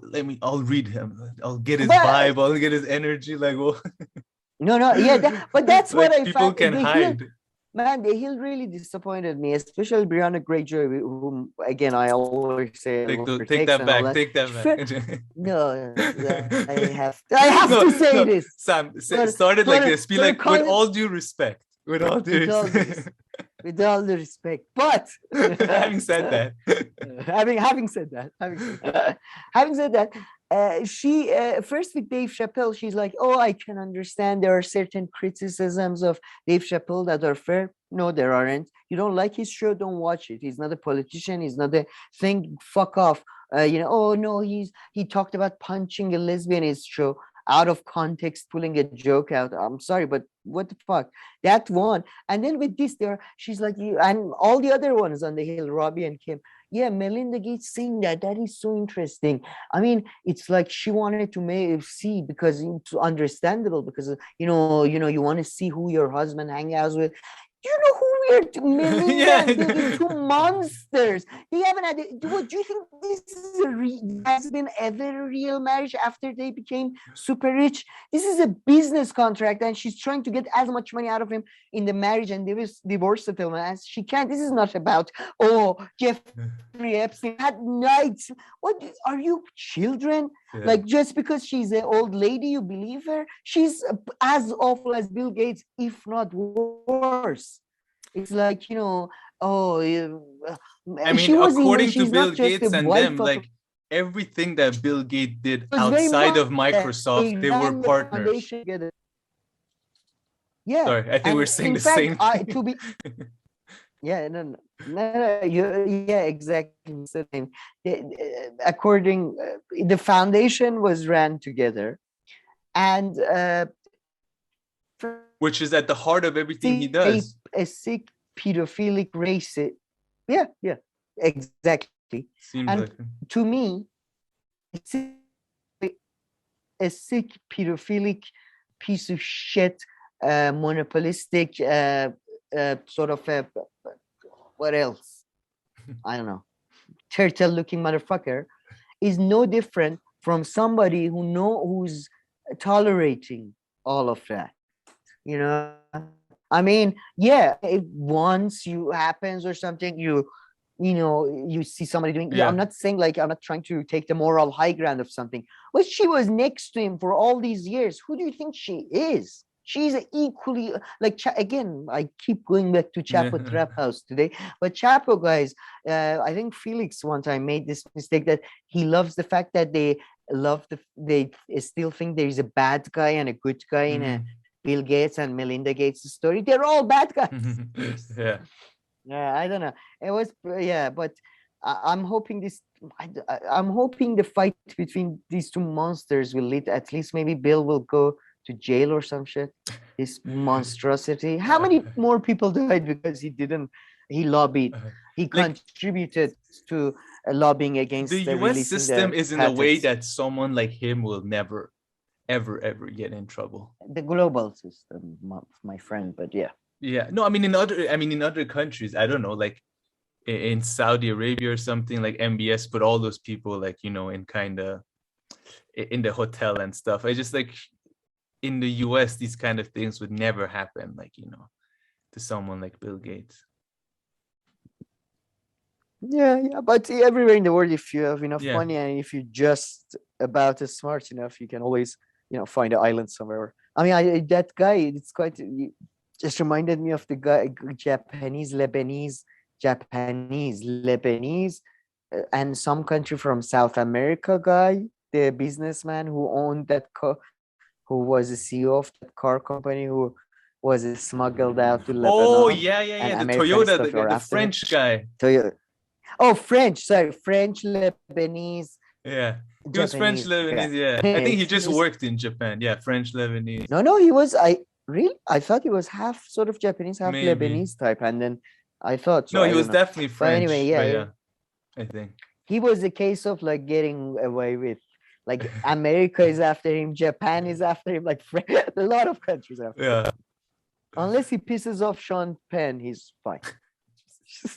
Sean Penn has connections in Lebanon. He'll get him. I swear.